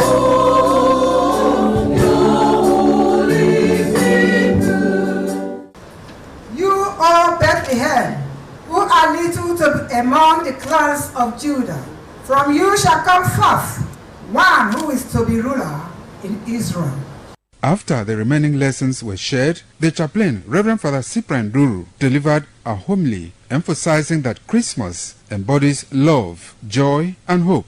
The message of Christmas is the message of love. Love is a requirement. It is the backbone of Christianity. The absence of love in Christianity becomes crisis. That our Father for many, many years has extended that love to countless persons. The choir's lively native songs soon got everyone on their feet, dancing. Overwhelmed with gratitude, the Esama of Benin himself could not resist joining in, singing praises alongside the choristers. From Benin, Pius Nsogo, ITV News. Chairman of the All Progressives Congress APC Governorship Primary Election Committee for Osun State and Governor of Edo State, Senator Monday Okpebholo, has urged party stakeholders in Osun to unite in a renewed push to reclaim the state from the opposition administration in the forthcoming 2026 governorship election. Governor Okpebholo made the declaration on Friday evening at a stakeholders meeting of the APC in Osun State held at the party's secretariat in Osogbo ahead of Saturday's governorship primary election. Government House correspondent Kingsley Uchebu reports. Addressing party leaders, aspirants and delegates, Governor Okpebholo said the APC has reached a decisive moment and must work together to take Osun from the Senator Ademola Adeleke's administration, who recently defected to the ADC. He said the stakeholders meeting is one for a collective resolve to strengthen internal democracy in a bid to win Osun State back into the progressive fold. Governor Okpebholo stressed that the primary election would be guided strictly by transparency and fairness, a process he said will follow an affirmation and consensus model. Transparency is key, and we want every stakeholders to understand the process completely. As you are all already aware, the mode of the primary will be affirmation. All 166 accredited delegates will converge to affirm the choice of our party's candidate for the next gubernatorial election. Governor of Ondo State, who is also the deputy chairman of the Osun Governorship Primary Election Committee, Lucky Aiyedatiwa, noted that party supremacy must guide all actions throughout the process. Every one of us remains together because we have a great battle ahead. And the only way we can win the battle is through unity. Irrespective of who becomes the candidate of the party, we must all come together as loyal, faithful party leaders, men and women, to stand by our party. A total of 166 delegates are expected to be screened to participate in Saturday's Osun APC governorship primary. Kingsley Uchebu, ITV News. The issue of political defection has continued to generate mixed reactions as the 2027 general elections draw closer. Efosa Wangwe, who monitored an audience participation program, Politics Today, reports that the guests expressed divergent views on the trend. In recent weeks, there has been a gale of defections involving top political office holders, including the governor of Rivers State, Similaye Fubara, and his Ogun State counterpart, Governor Ademola Adeleke. Political observers have viewed this development from different perspectives, while some describe the defections as unnecessary, others believe they are part of Nigeria political culture. Barrister Gentleman Amigo, Roy Oribabo and Austin Brahimo, who joined the program via Zoom, stated that Governor Fubara's reported defection into the ruling All Progressive Congress was a strategic and well-considered move. However, they expressed reservations about Governor Adeleke's move to the Accord Party. Nobody is going to beg them. They are looking for refuge. Then, of course, bottom line is that many of them have soiled their fingers and they want refuge. The man moving at this material time, it's also good for him politically. But the acceptance, in terms of how is the national body, are they accepting him? And you go on to blame the winning team, say, you are doing too much younger, or you are collecting our supporters. How does that play out? On the other hand, Barrister Greg Iyayi and Pastor Phil Aroje raised concerns over what they described as attempts by the ruling APC to turn Nigeria into a one-party state, instead of focusing on addressing economic challenges and reducing hardship faced by citizens. I am saying they should concentrate on governance, not on politics. Okay. You cannot have a permanent champion. But what politicians do is that they want to hold an office, leave the office, and remain champion. That's what Wike has done to Rivers State, which I do not agree with him. Listeners on radio and viewers on television also contributed to the program through phone-in sections. The judiciary is still under one mass control. INEC is still under one mass control. This system is so interesting. Politics Today is an audience participation program aired simultaneously on ITV and radio every Saturday from 10:30 a.m. to 11:30 a.m. From Benin, Efosa Wangwe, ITV News. And that's it on the news update for this time. Thanks a lot for watching. TMI continues in a moment. Don't go away.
Thank you so much for staying tuned. If you just joined us, this is TMI. We're checking out the withdrawal of police personnel, security agents from the VIPs. Well, we were with Fred Alaburu all the way from Oma before we went on that break. Fred, can you hear me? Please continue with your line of thought.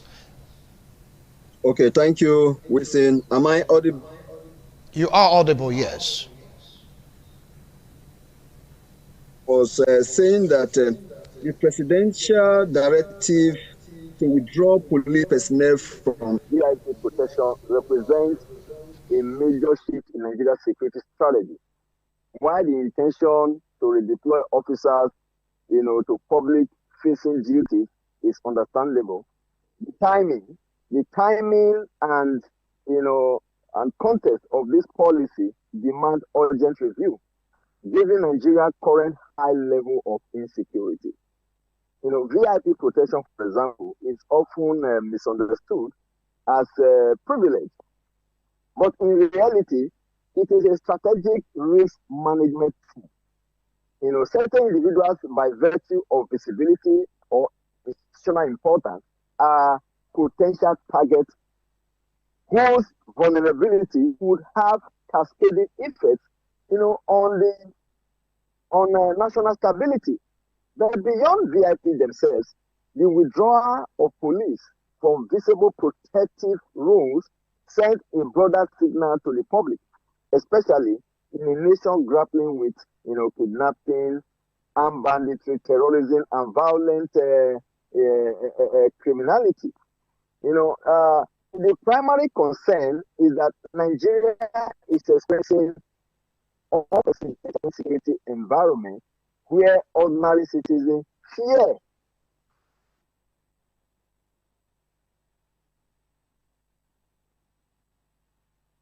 kidnapping, anxiety, including area community. They have visible police.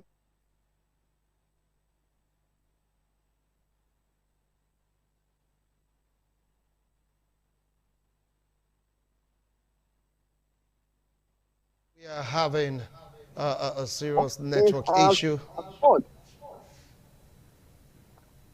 Fred, can you hear me? Yes, I can hear you loud and clear. Please continue.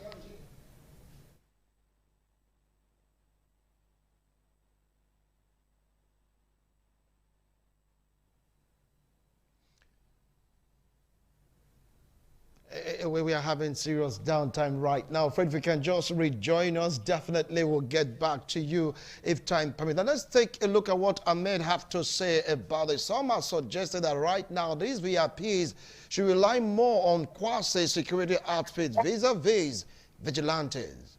What do they say about this? Ahmed. Thank you so much, sir. My question is, those other security outfits, are they not capable? The answer is yes, they are capable. Why must they be the police officers?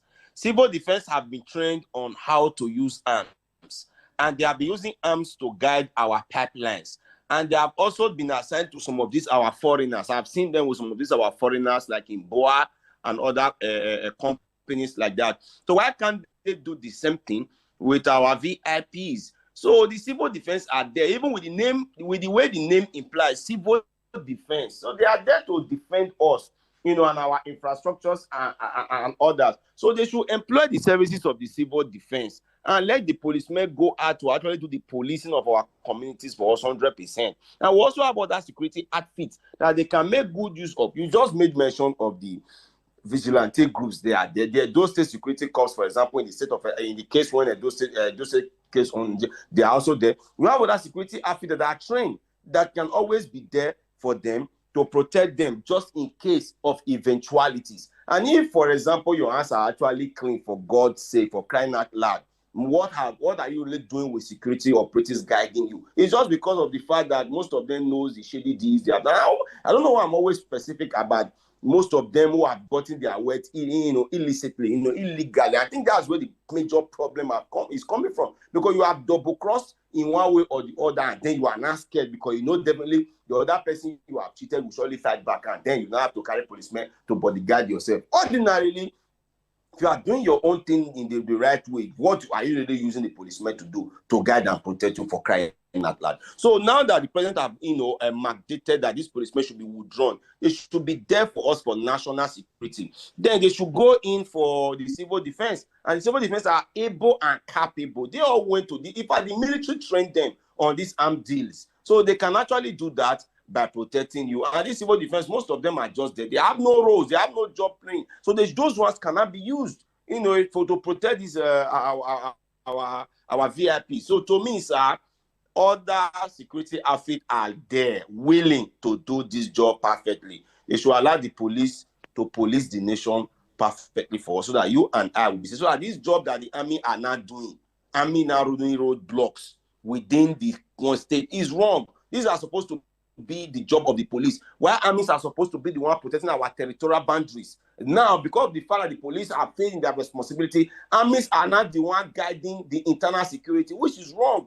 The army are supposed to be for the external, while the police are supposed to be for the internal. So that is the job of the police. So let them withdraw from the VIPs and let the police do their internal policing, and let our armies and our checkpoint go in for our territorial boundaries, and so that they can, guide our territorial boundaries for external invaders, so that all these bandits we are having, those one will not be able to be penetrating any longer. That's my humble opinion. All right, thank you so much, Ahmed. The question now is, are they security outfit, the quasi-security outfit, are they properly trained? Over to you, Moses.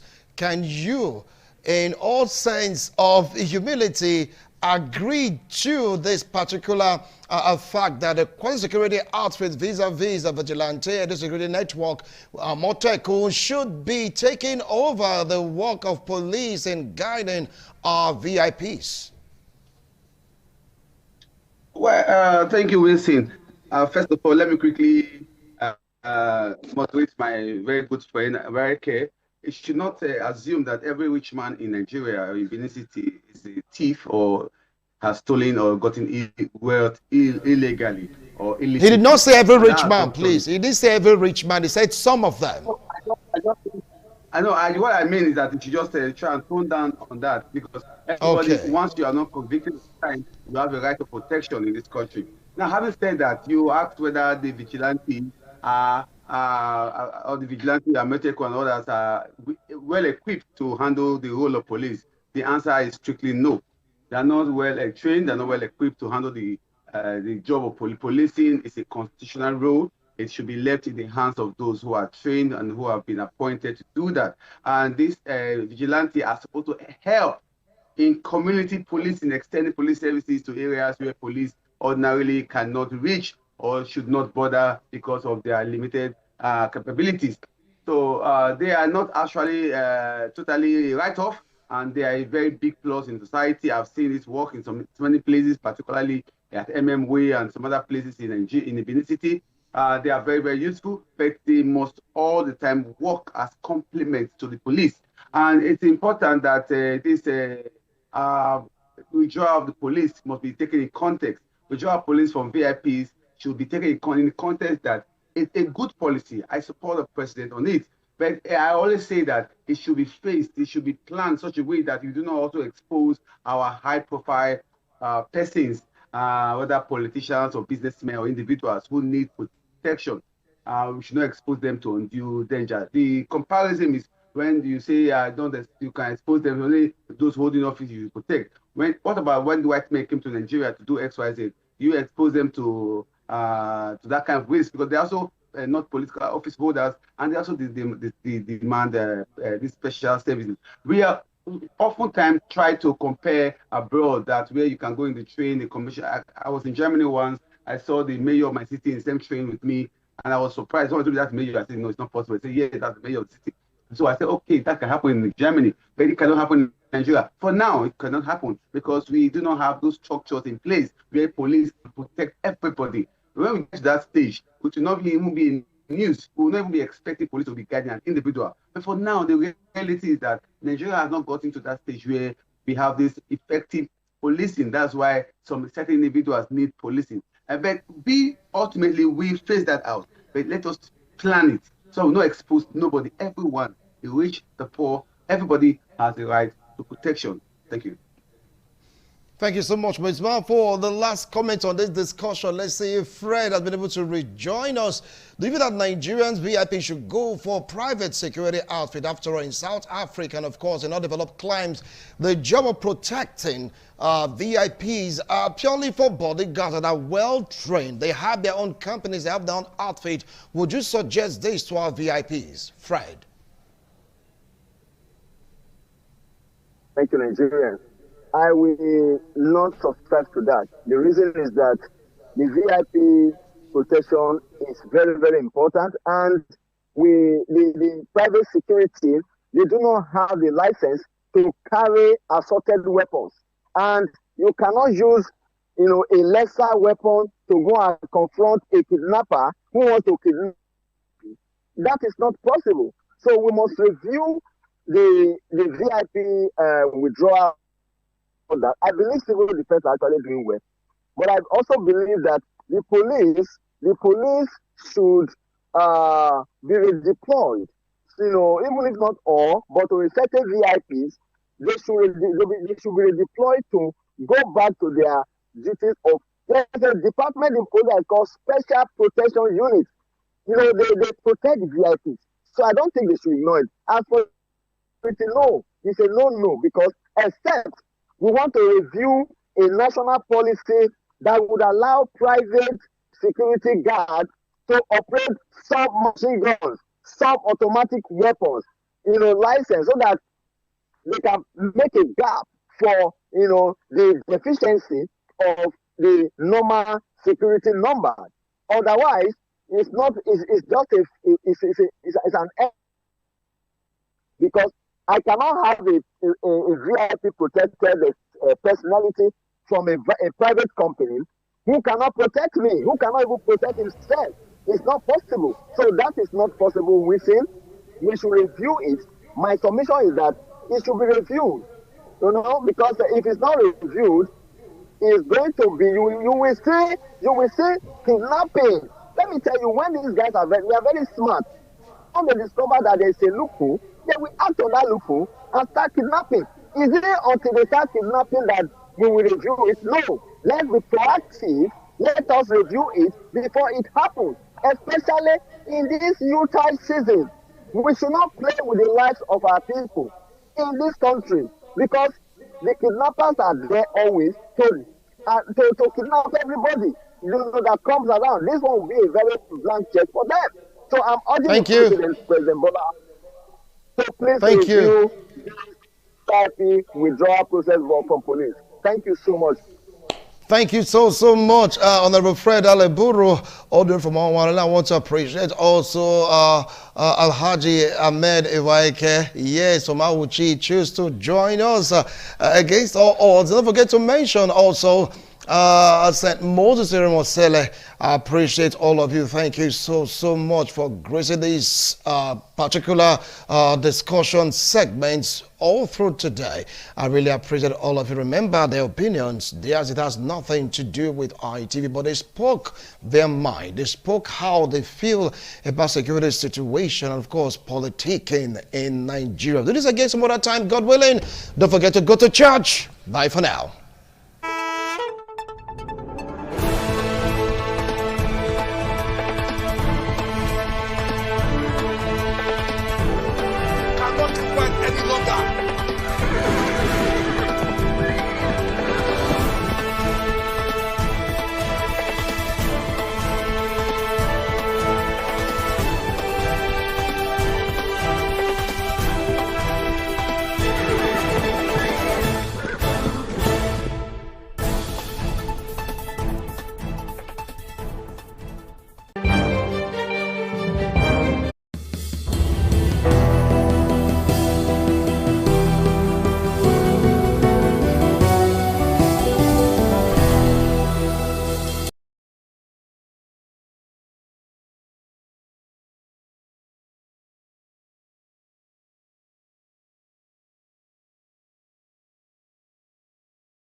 ask for bed.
Hello everyone, it's another beautiful Wednesday afternoon, and here we are on the program Woman to Woman.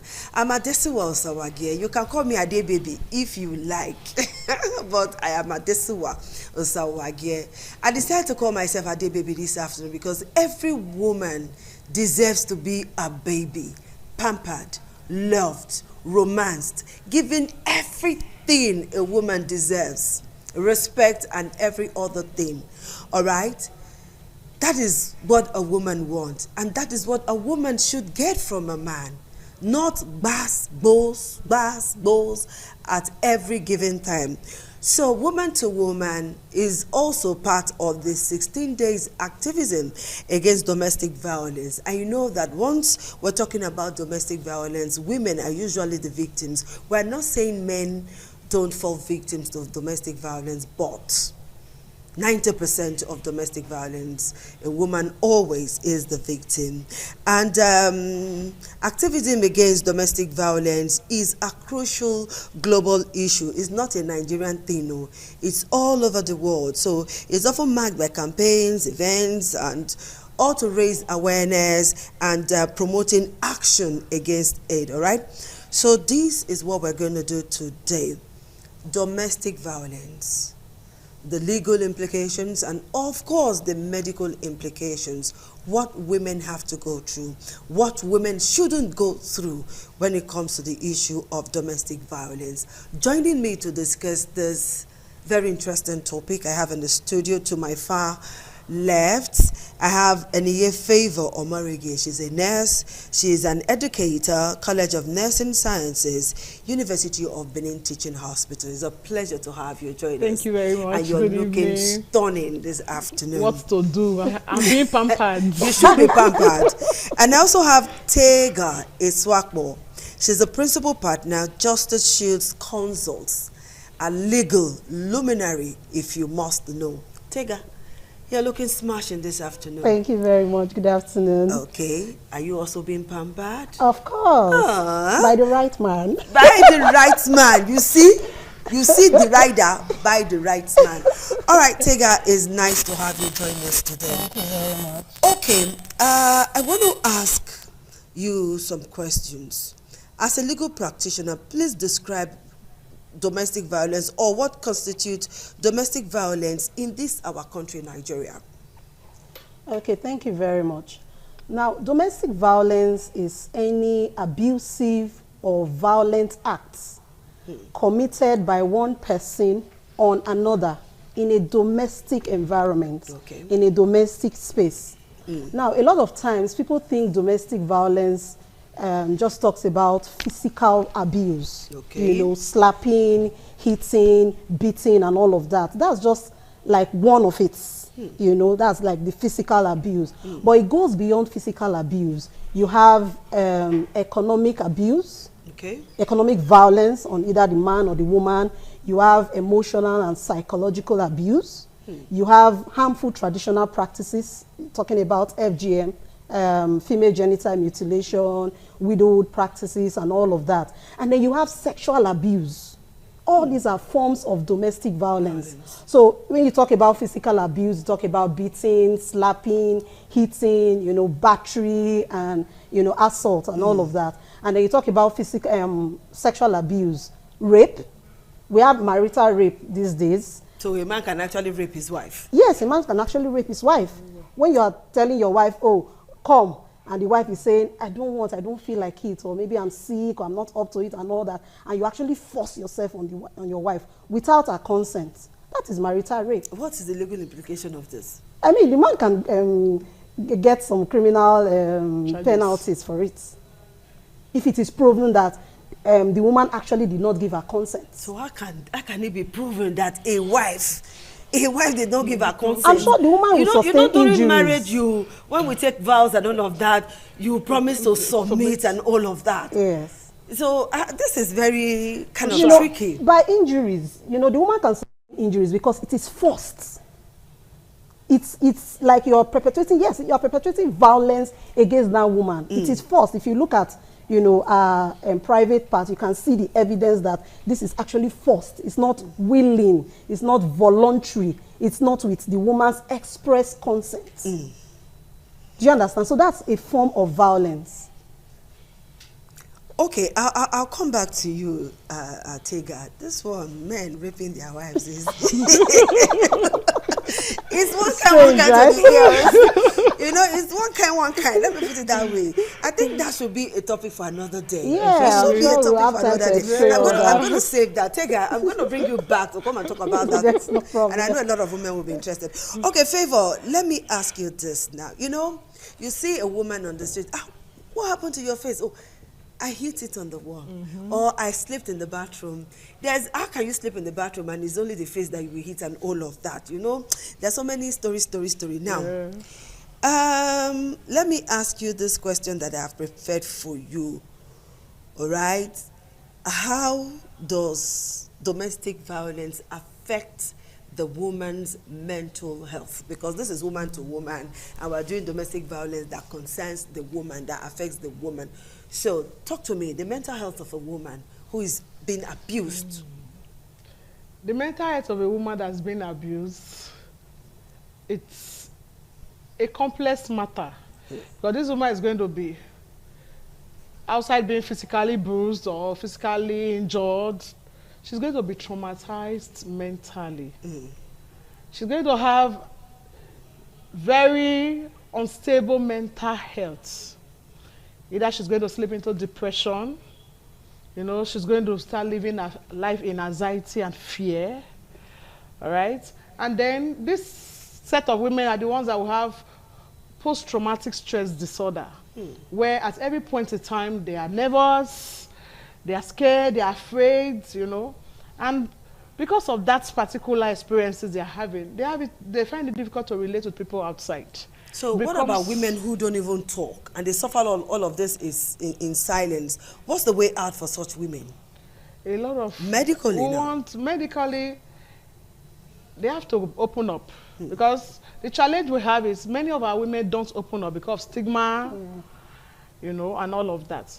And you know, what will people say? We believe that you are answerable to your husband. So anything that the man does to you, swallow it, you know, rub it like cream, enjoy it, and all of that. No, but when our women speak out, there are a lot of solutions for them. But the challenge that we do have is they don't speak out. But I would suggest that we can impute screening, traumatic screening into antenatal care. You know, when women come for general checkup, we can bring in, and in the process of doing that counseling and screening, you discover that some of these persons are even in an abused relationship and don't even know that they are being abused. They just believe that, oh, as a child, my father used to beat my mother and they were fine, so it's a norm.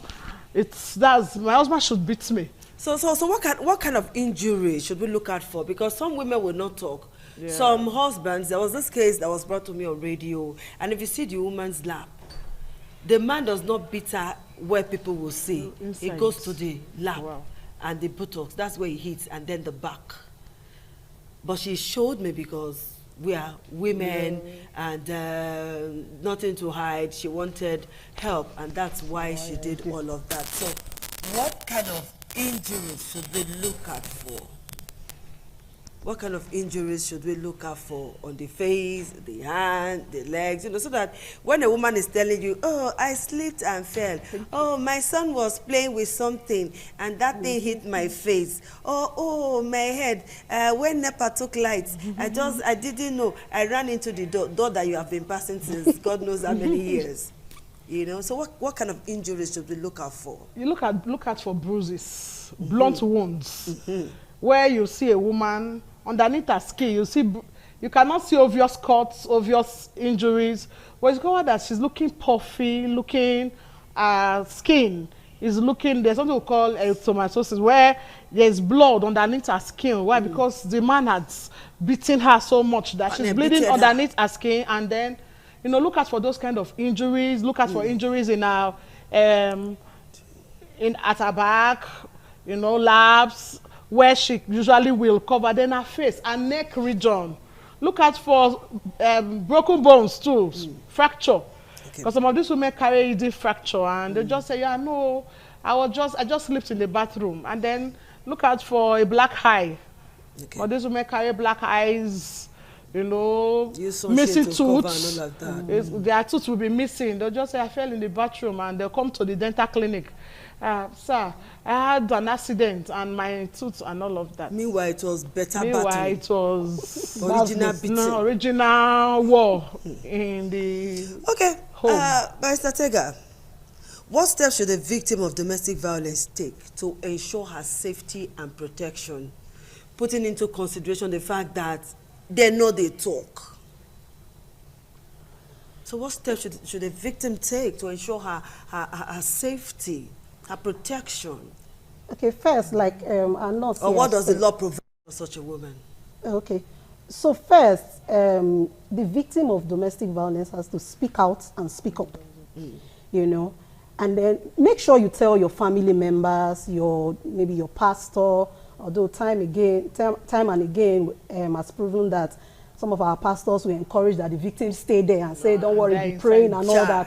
But shall speak out and speak up. Tell your family members, tell your church members, tell your close friends. They might just know what to do. And then seek professional help.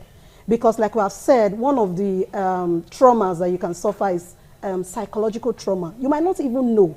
Do you understand? And then you can stretch it further by reporting to the police. At every of our divisions, we have family units where you can go and report. You can walk into the police station. In the police station. Ask for family units. Family units. You can Women, I hope you're listening. If you're a victim of domestic violence, enter a police station. The police is your friend. Ask for the family units. Yes. They are very well trained these days. The family unit, you go there, you explain yourself, you make your statement, and then they will take it up. You can also approach any of these NGOs. We have a lot of NGOs scattered all over the places doing the same thing. We have FIDA, International Federation of Women Lawyers. We do our services free of charge. Pro bono? Yes, free pro bono. Charge. You don't have to pay any money. We also have the Human Rights Committee in the NBA. They also do pro bono services. In the Ministry of Justice, we have citizens' rights. So you can walk into the Ministry of Justice on the 3rd floor. So you have mentioned 4 now. Yes. We also have the SAC Center. I think that is somewhere around Benin Motel Plaza, behind Benin Motel Plaza.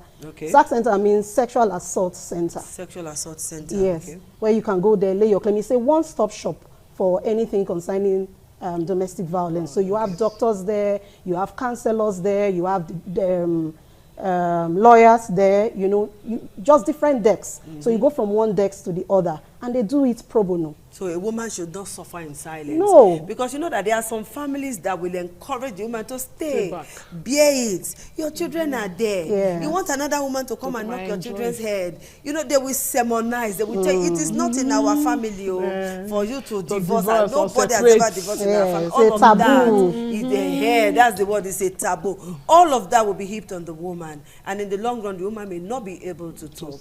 All right, we'll take a very short break now. When we come back, we'll will ask more questions, and then we'll wrap it up woman to woman. But be rest assured that there is help. There are places you can go to seek help. All right, let's not allow this 16 days of activism go in vain. If you are a victim, Biko, open your mouth and talk. That same mouth you use in gossiping, use it to talk. We'll take a short break and we'll be right back.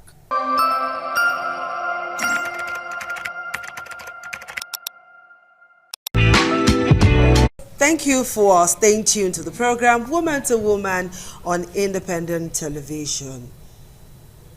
There is nothing to be proud about. A man who hits his wife at every and anything. You want to change wives, you hit the one at home so that she leaves. Your girlfriend is there. I don't know how. Let's just do this one. How do men get so affected by side chicks to the point that they go home and then unleash terrors on their wife? What do these side chicks do that the wife cannot do? I think it's just a matter of perspective. And you know what they say now, new thing they catch where. So you meet a girl that you have not really stayed with, you don't know her, and she's doing some kind of small things to entice you, and you think that is just the end of the world. Forgetting that the time you met your wife, she was doing those things that really got your attention. That one don't fade. So you are now seeing a new girl that is tracking you, and it will fade with time. True. If you notice, they go from one to the other, and they keep telling you, oh, she has become a bad girl. All of a sudden. Do you understand? I think it's just that new thing they catch. Why? Because sometimes I just sit there and say, why is the one at home not usually enough? Why? Why is the one at home not usually enough? It's lack of self-discipline. Yes, it's lack of self-discipline. And then when you go and come back, you say, nah, devil, and then when they see Pepe outside, they come back home and start begging. I'm sorry, my darling wife. None of that. Okay, Favor, let me ask you this question. Now, you know that accessing healthcare services ordinarily is a difficult thing for women. Yeah. A woman would rather buy clothes and all of that than seeking help. So, how does domestic violence impact a victim's ability to access healthcare, and what barriers do they face in accessing this healthcare? One of the ways that domestic violence affects victims' ability to access healthcare is the fact that they have restrictions from their perpetrators. Okay. You see that their spouse that beats them up will block their access to accessing healthcare because they don't want them to expose them. All right? I'm listening. And then another way that it affects them is, again, shame and embarrassment, stigma. They don't want people to know that, so they keep to themselves that they are being beaten and battered by their spouses. And then, there are no special, in most health facilities, there are no special designated areas, just like she was saying about the legal units where they have areas that cater for domestic violence. We don't really have those areas in quotes for it's a special place where people that have that concern go. In as much as we're looking at reproductive health, in medical field, we have what we call reproductive health. And domestic violence has to fall under, or intimate partner violence also falls under reproductive health, violence, and all of that. But then, we don't have it like, oh, this unit is for domestic violated women. So do you sometimes suggest that a limitation like that should? I think so. I think special unit they should have a special unit where women can come and they are confident enough. And then healthcare personnel should be trained. They should not be judgmental. Because another challenge is when you go to the hospital and you're like, when you eventually manages to open up and say, it's my husband that beat me, say, Unamas, not so much. That's true. That woman automatically goes back into a shell and she's not ready to open up again. All right? That's so I think healthcare personnel should also be trained specially to handle domestically violated personalities. That's a huge one. We'll see how we can push that. Okay, Tega, time is not our friend anymore. So what advice would you give to someone who is experiencing domestic violence, and where can they turn to for help? I know you mentioned some. Can you just re-emphasize the places they should go to and just give them advice? just advice that you will give to someone. I'm your client now, and no, not be Misha. Somebody is your client, and that person is being battered and beaten. And you know, another thing, most women think, no matter how educated that woman is, she think that approaching a lawyer is one huge thing. Lawyers are your friends. They are approachable. And then they think about the finance. And then they think about so many things. And you know, all of that and all of that and all of that. So what advice would you give to anyone, somebody, a beautiful good woman out there who is experiencing domestic violence, and where can they turn to for help? Okay, so just to add to what I said earlier about speaking up, speak out, seek professional help and all that, I also think, I always advocate that the victims should leave that environment. Because if you die, you will just lose out. Exactly. Living in an environment is quite difficult. Where would that victim go to? It is. Okay, we have a lot of NGOs that provide shelter for domestic violence victims. Okay. We have shelters all over. One is, I think even the Women Affairs, they have shelter now. Okay. We have Pathfinders Justice Initiative. Okay, I know about that. Yes. So we have shelters. If you approach FIDA, we can refer you to the shelter. Do you understand? So it's just a matter of identifying the NGOs, you know, that deal with cases like this, and then they'll be able to refer you if they do not have a shelter. Okay. Yeah, so there is hope for victims. Yes, there is. There is. But it's also left for the victims to be resolute, to be able to pursue their abusers. Because we have had a lot of cases where we take up this kind of issue, and at the end of the day, the woman or the man will just come and say, please, I beg, and then will say it go be like this. Family, they, I mean, a case in issue is this woman that the husband cut off, shot her hand, and the hand was eventually amputated. Yes, we took up that matter. NGOs all over took up that matter. At a point, she came and she went to court and wrote an affidavit saying she's withdrawing the matter. She doesn't want to prosecute the husband again, and he's a devil work. So you begin to ask yourself, what if she has died in the process?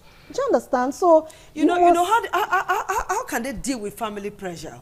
You know, family pressure is another thing. Imagine a woman whose hand was amputated as a result of the husband's misbehavior with her, or is that misbehavior or outright wickedness? I mean, how do you shoot your wife in the arm for if you're tired of a woman, let her go. Exactly. You know? People will only talk. They only talk for a while, and that matter will fade off. So how do we deal with family pressures? Well, women here, let's leave our profession now and talk as women. How do we deal with family pressures?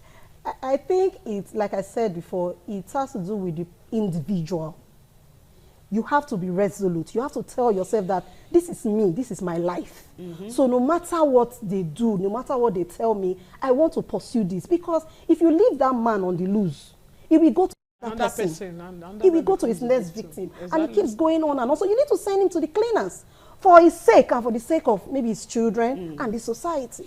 Okay, anyway, as a woman, and I know that you're a counselor, you're a pastor, you are so many things rolled into one. How do we train our men? Because home training is another thing. In some homes, the male children are treated differently. A male child can just sit down comfortably, stretch his leg on the TV and say, give me water, give me remote. Don't you know that I'm a man? Because that's what daddy does. Don't you know that I'm a man? For which person house you want to do that? And here, please just, how should we raise our sons so that tomorrow we don't raise a wife beater? We don't raise a son who will shoot the wife. Entitled men. How do we deal with this so that tomorrow when your daughter is married, you know that, oh, my daughter is going to marry a man who will show empathy, who will show some concern for that woman. I just, please, let's talk. How do we raise our sons as we wrap up now? I want to beg mothers, plead with mothers. Let's spend time with our sons like we spend with our daughters. The challenge that we do have as mothers is we have time for our daughter because we are afraid we don't want them to bring unwanted pregnancies home. We don't want them to be this, we don't want them to be that. But indirectly, we have a way of neglecting our sons.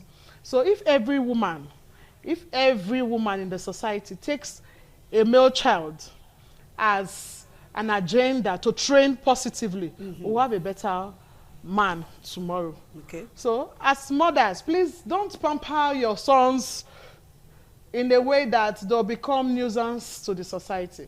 Rather, tell them they should be treated, they should be You know, they say do what you want others to do, what you want to be done to you. Do it to others. So treat this son, let these sons treat these ladies like themselves.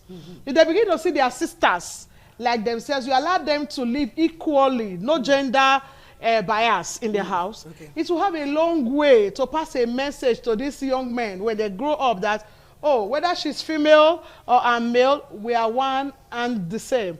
And when this mindset is in there, it's difficult for the male or the boy to raise his hand against any female out there. Start it from your home. Start it from your children, the male and the female. Don't allow the boys to say, come, what's his name? John, beat favor for me. You know, some mothers, we are good at it. Yes. Let your brother come today. Come. Beat joy for me. No. Okay. Let's, allow our girls and our boys to grow like the male and female that they have. All right, in a minute, Barrister, please talk to those men. Let them understand that their sons are watching. The ones who have this entitlement, I am the man, of my head, that kind of a thing, a big house. Forgetting that their sons are watching. Please talk to them in a minute so that we leave. Yes, our Nigerian men, our African men, there is no entitlement in this matter. If you fall foul of the law is going to come at you. Because there is no sacred cow here. There is no sacred cow here. A woman and the man is equal under our law. There is no, oh, this is the man, he has this right. The woman has this right. What happens to the man under the law happens to the woman too. So you must train yourself and train your children to be under the law, to act well and to act appropriately. Okay, so ladies, together we say, let's say a big no to domestic violence, okay? No! We don't want. Otito, you don't reach like that. Exactly. All right, thank you guys for watching. Be that man that you want your daughter to be married to, or your sister or your cousin. Otherwise, you will bite your finger as well. Bye-bye.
ITV, certainly the best.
Ojúde aṣáájú abẹ́rẹ́ pẹ́.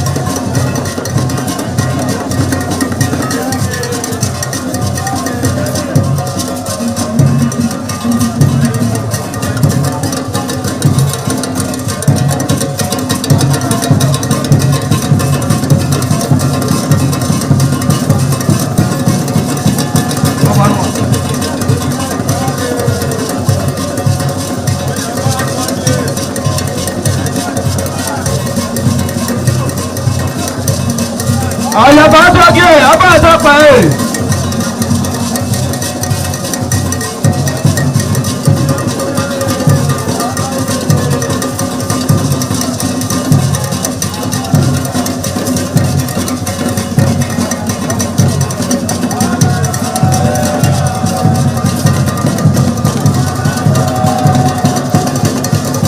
Àlàyé àtọ́jú abẹ́rẹ́ pẹ́.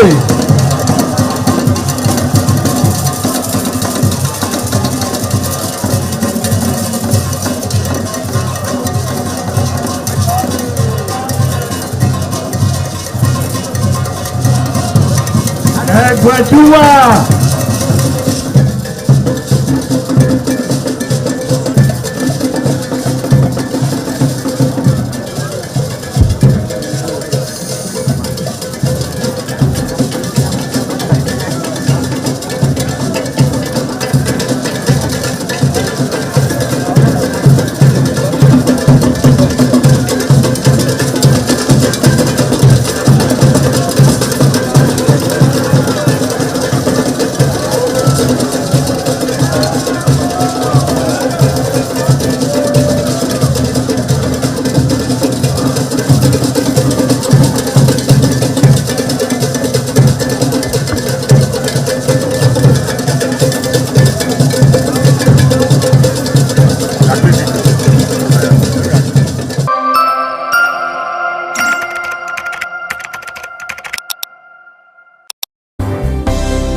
Thank you very much for joining us on the program, Healthy Living. What is the kidney? The kidney is an excretory organ in the body, which is for metabolism. Tuberculosis affects many organs in the body, but the common ones it usually affects is the lungs. Epilepsy is a neurological problem. Okay. It is an injury in the brain which causes someone to begin to convulse, to go into fits. It is curable, but the cure is a long-term thing. If you eat well and avoid those risk factors that will make your immunity to be down, then the risk of contracting tuberculosis will be reduced. If you're healthy, then you're wealthy.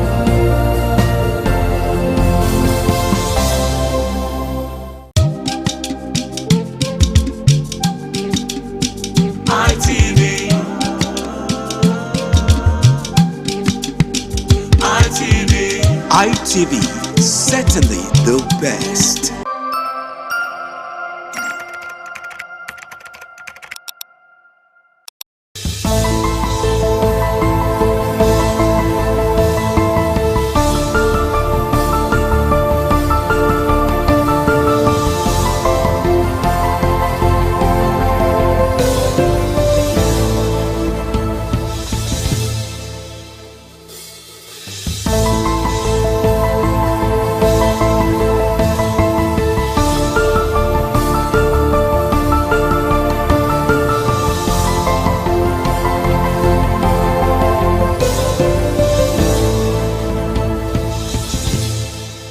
Hello there, thank you for joining us on this special interview series on independent television.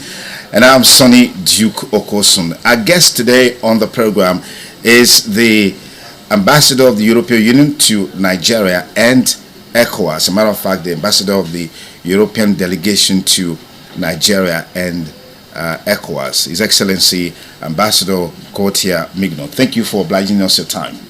Thank you very much for your kind invitation, sir. Okay, how would you describe your presence in Benin so far? Is this your first time in Benin City? Actually, it's my second time, but I came in a private visit the first time because I hadn't presented my credentials yet to Mr. President, so I could not engage officially by the time. So this time it's the first official visit. And I came really with an intention to see how, to review the cooperation we are having with Edo State and to try to see how we can scale it up. But I took the opportunity to visit yesterday to participate to a private preview of the Museum of West African Arts here in Edo State, which is a project that I already saw last year when I came first to Benin City. So how would you describe the level of partnership between the European Union and, of course, Nigeria, and particularly Edo State? Well, with Nigeria, the European Union, together with its member states and its development banks, what we call Team Europe, I think is the first partner, is Nigeria's first partner in many areas, in trade and investment in particular, and also in cooperation in many areas. And we have 730 million euros in grants for bilateral cooperation with Nigeria between 2041 and 2027, plus also sizable amounts of loans, subsidized loans. And with Edo State, we've had good cooperation in several areas. I'm thinking in particular of support to migration governance and support to stranded migrants returning to Nigeria, and many of them are from Edo State. And in the last few years, we supported more than 23,000 people to come back and reintegrate into their communities nationally, and many of them in Edo State, just to name an example. So we think we can do more in other areas. We're also working in digital economy, in renewable energy, and also in projects for communities. But I always come with states so important like Edo State with an idea of how to try to improve and strengthen what we are doing already. All right. What is the policy thrust of the European Union in terms of opportunities for young people as it relates to education? Well, for us, education is key, and young people are a cross-cutting priority in a country like Nigeria. So in all our projects, we integrate a dimension for young people and also for women. And in particular, as far as young people are concerned, we are funding a big national project called Nigeria Jubilee Fellowship Program. It's about helping young graduates to integrate into labor markets by funding a 12-month scholarship for having internships in medium and small size enterprises or public service to get a first professional experience, and this is something that we are now scaling up with the federal government. And we are also offering possibilities of studies in Europe, particularly through the Erasmus program. We have more than 100 Nigerians going every year to Europe to study a master in the framework of the Erasmus program. All right. What is the policy thrust of the European Union in terms of opportunities for young people as it relates to education? Well, for us, education is key, and young people are a cross-cutting priority in a country like Nigeria. So in all our projects, we integrate a dimension for young people and also for women. And in particular, as far as young people are concerned, we are funding a big national project called Nigeria Jubilee Fellowship Program. It's about helping young graduates to integrate into labor markets by funding a 12-month scholarship for having internships in medium and small size enterprises or public service to get a first professional experience, and this is something that we are now scaling up with the federal government. And we are also offering possibilities of studies in Europe, in particular through the Erasmus program. We have more than 100 Nigerians going every year to Europe to study a master in the framework of the Erasmus program in particular. Fantastic.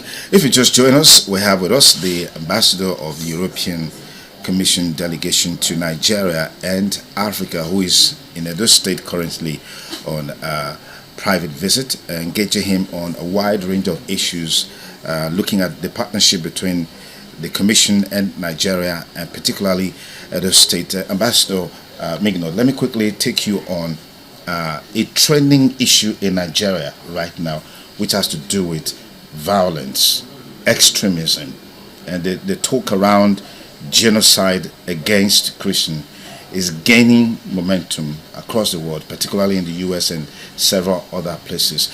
What's the Commission's perspectives on this issue, and what is the intention in terms of helping Nigeria to deal with banditry, Boko Haram, and all other extremism that we're seeing playing up in the country right now? I think it's important not to exaggerate or oversimplify situations which are very complex in Nigeria in terms of violence and insecurity. Of course, it's a big concern for everybody, including for us. We are very much committed with freedom of religion and belief in particular, and of course, any attack against communities or individuals because of their religion must be condemned, unacceptable. But at the same time, we stand in solidarity with Nigeria, with the victims of the attacks, of course, and with the overwhelming majority of Nigerians who are willing to coexist peacefully beyond ethnic or religious differences. And so we stand in solidarity with Nigeria to fight the many drivers of violence and insecurity, and religion is only one of them. And we've been supporting Nigeria for many years through many projects of peace building, of de-radicalization, demobilization of former members of non-state armed groups, for instance. And we are ready to do more.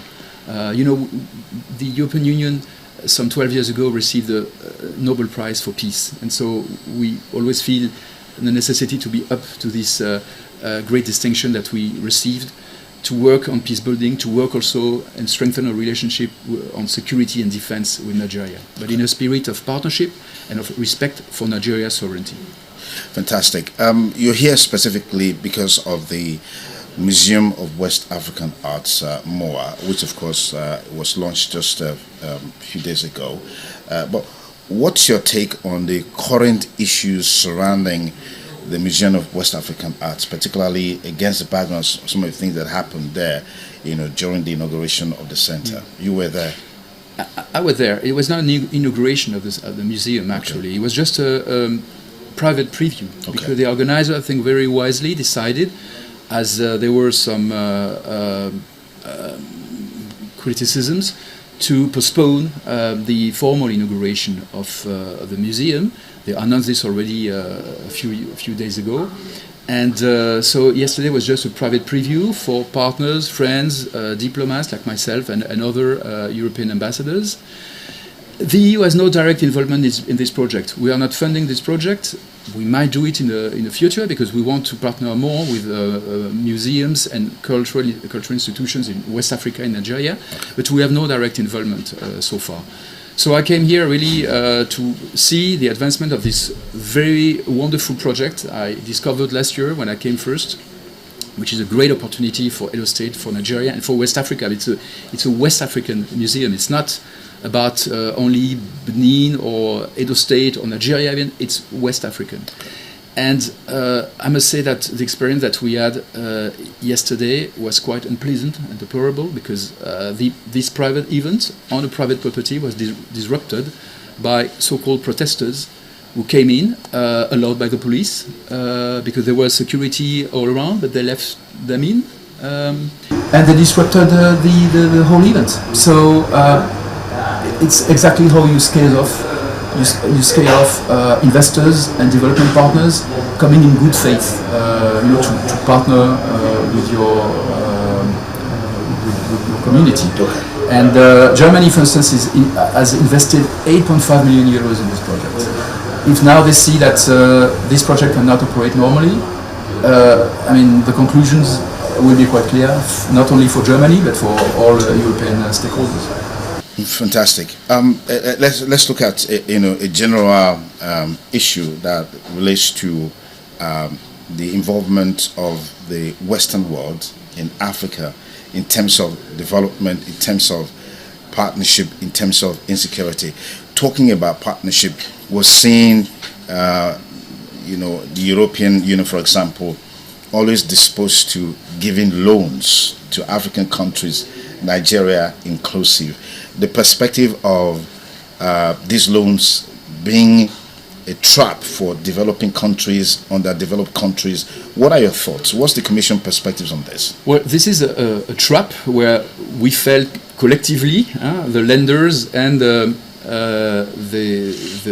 our African partners 30 years ago, and we had at the time to pardon part of this debt, to do a whole work to get out of this situation. So now, through, in particular, our new cooperation strategy, which is called the Global Gateway Strategy, we are very attentive not to fall again into this trap. So we limit the level of indebtedness of partner countries. We give subsidized loans.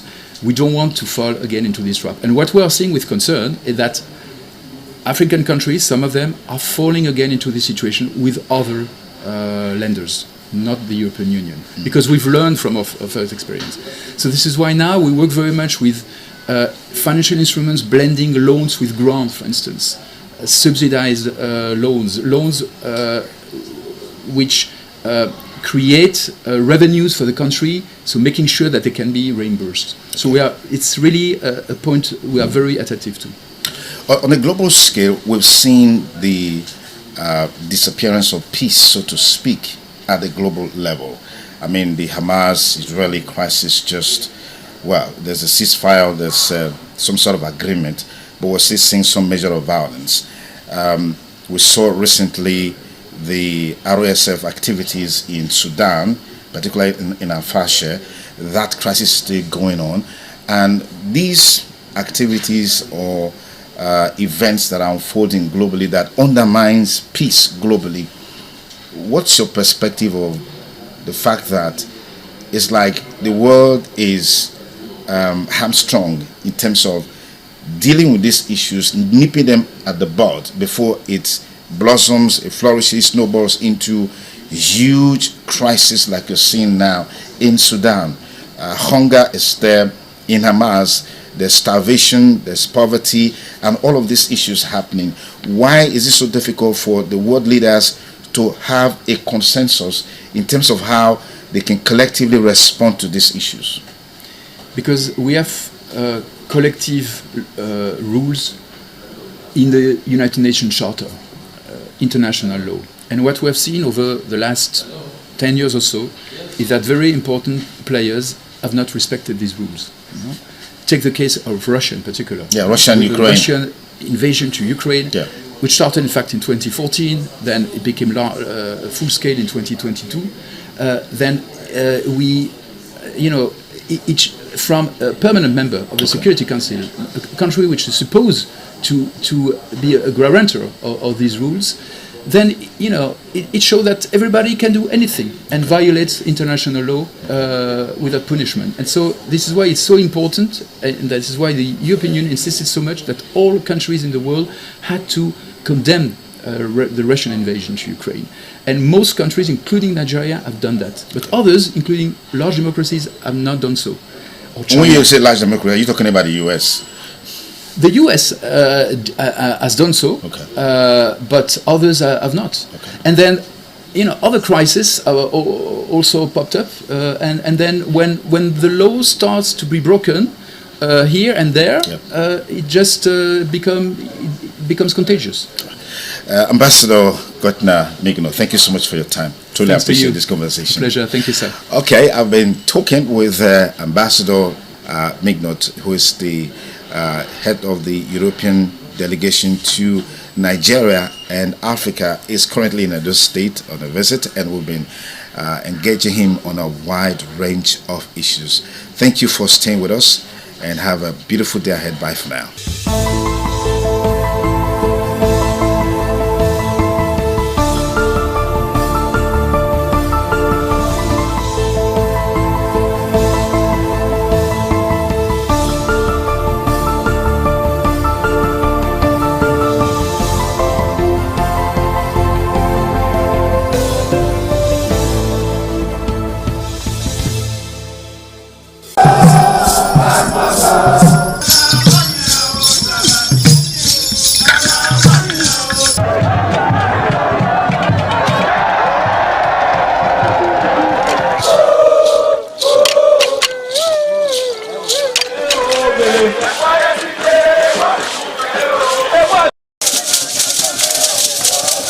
In the evening of the initiation day, all the newly initiated Edion danced to the residents of the Odion Way and also visited some homes of the various senior elders, where Chief Elder Ogbedo Onwonse was very conspicuous, especially at the country home of Sir Chief Dr. Gabriel Osawo Igbenedion with his family on the night of the initiation.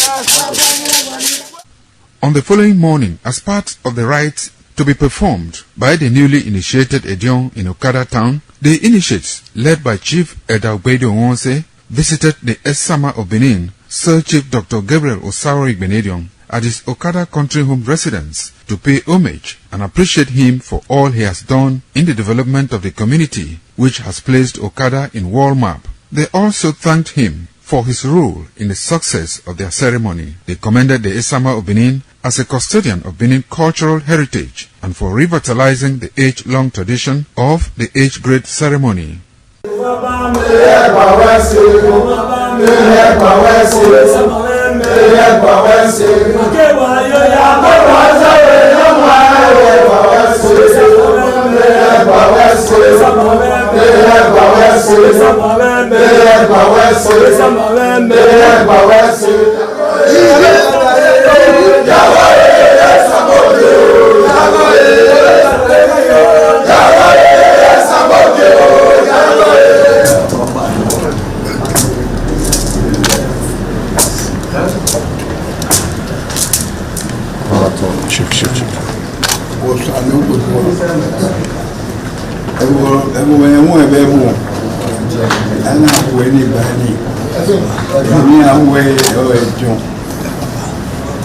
Why you told me?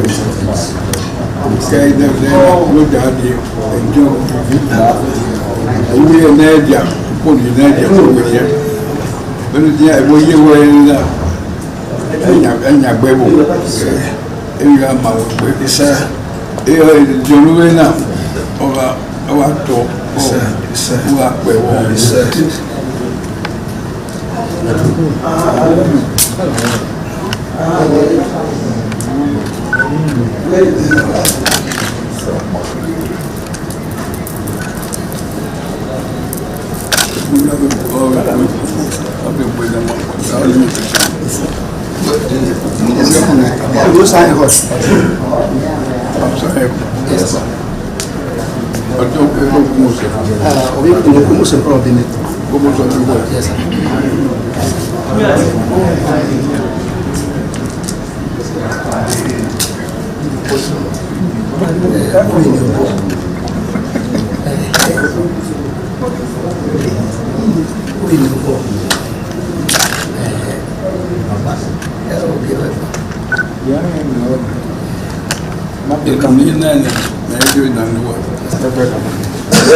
I want game of watching.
ITV, certainly the best.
Thank you very much for joining us on the program Healthy Living. What is the kidney? The kidney is an excretory organ in the body which is for metabolism. Tuberculosis affects many organs in the body, but the common ones it usually affects is the lungs. Epilepsy is a neurological problem.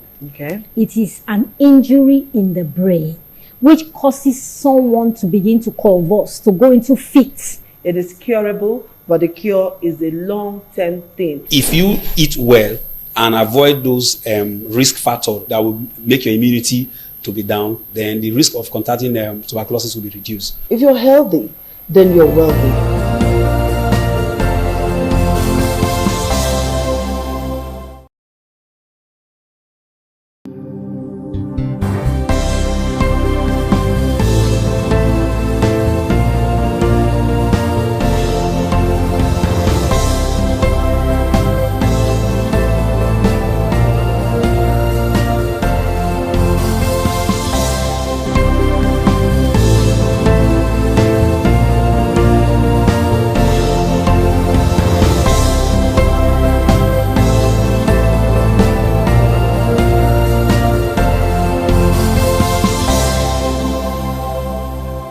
Thank you so much for joining us on this first edition of the program News Review.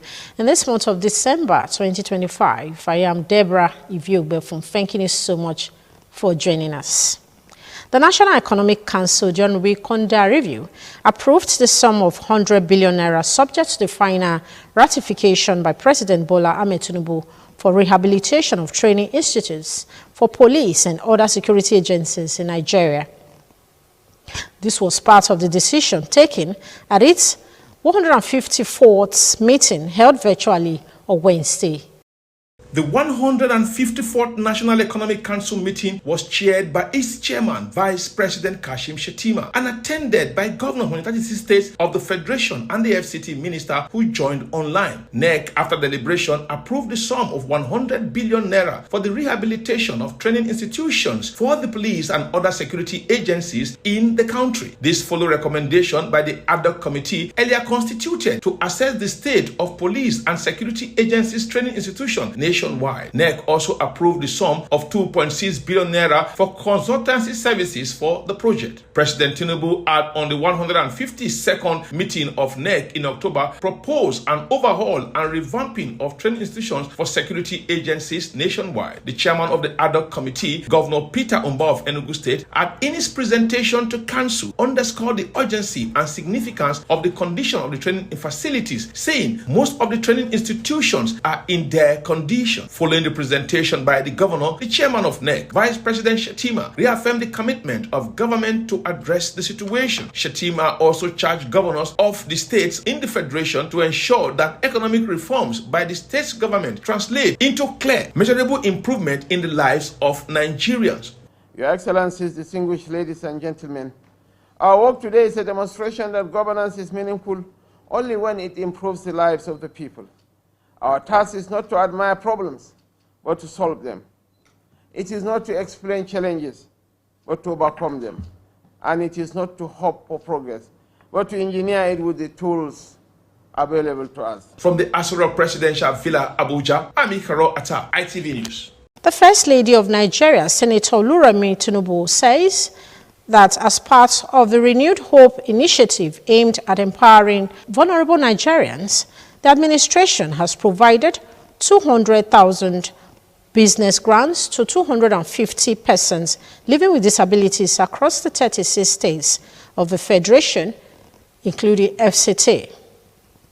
Defense correspondent John Turner reported that the beneficiaries include persons with disabilities in the armed forces and the police nationwide in commemoration of the International Day of Persons with Disabilities. Now, from House of Representatives, we brought you this report during the Wikonda Review that the Speaker of the House, Honorable Abbas Tajuddin, said probing compliance with decommissioning and abandonment regulations across Nigeria's petroleum industry is necessary to ensure compliance with the Petroleum Industry Act, environmental protection, and to protect the welfare of host communities. The Speaker stated this at the inauguration of the ad hoc committee to investigate the decommissioning and abandonment regulations across the petroleum industry. While expressing the demands and responsibilities of the ad hoc committee, the Speaker, House of Representatives, Honorable Tajuddin Abbas, says the probe had become necessary to ensure strict adherence to the Petroleum Industry Act (PIA), especially on environmental protection, host community welfare, and life cycle management of oil and gas assets. The work before this committee has wide-range implications for the well-being of host communities, our environment, and the credibility of our regulatory institutions. The committee is mandated to examine the level of compliance by industry operators with the law and to review the decommissioning and abandonment plans already submitted by the companies. At the inauguration, Chairman of the committee, Honorable Basi Ekiba Epeyong, issued summons to the Managing Director of the Nigerian Upstream Petroleum Regulatory Commission and the Nigerian Midstream and Downstream Petroleum Regulatory Authority for failure to provide a ZESHO document requested by the committee. In carrying out this work, we shall engage with AUPRC and MDPRA as primary regulator. We shall also engage with operators and licensees across all basins host communities, environmental and safety experts. Not well equipped to ask questions on whatever presentation you will be making, because we did not prepare well as a result of non-availability of those informations to us. So instead of to waste time today listening to him, we'll adjourn and go back. Decommissioned oil and gas facilities pose serious risks, including environmental degradation, economic loss, community conflict, and safety hazards. From the House of Representatives, Organi Victor, ITV News. About coming Edo State reported on weekend review that the state government granted the hosting rights for the second edition of the NDDC sports competition scheduled to hold in Benin City in February 2026. The state governor, Senator Monday Okpebholo, while accepting the hosting right, appealed for intervention on the NDDC in the rehabilitation of road infrastructure across the state. It's a historical moment for Edo State as Governor Monday Okpebholo received the right for Edo State to host the second edition of the NDDC sports competition scheduled to hold in Benin City in February 2026. Managing Director, NDDC, Chief Samuel Obuku, said Edo was selected among the 9 NDDC states to host the competition after an inspection of sporting facilities across the state.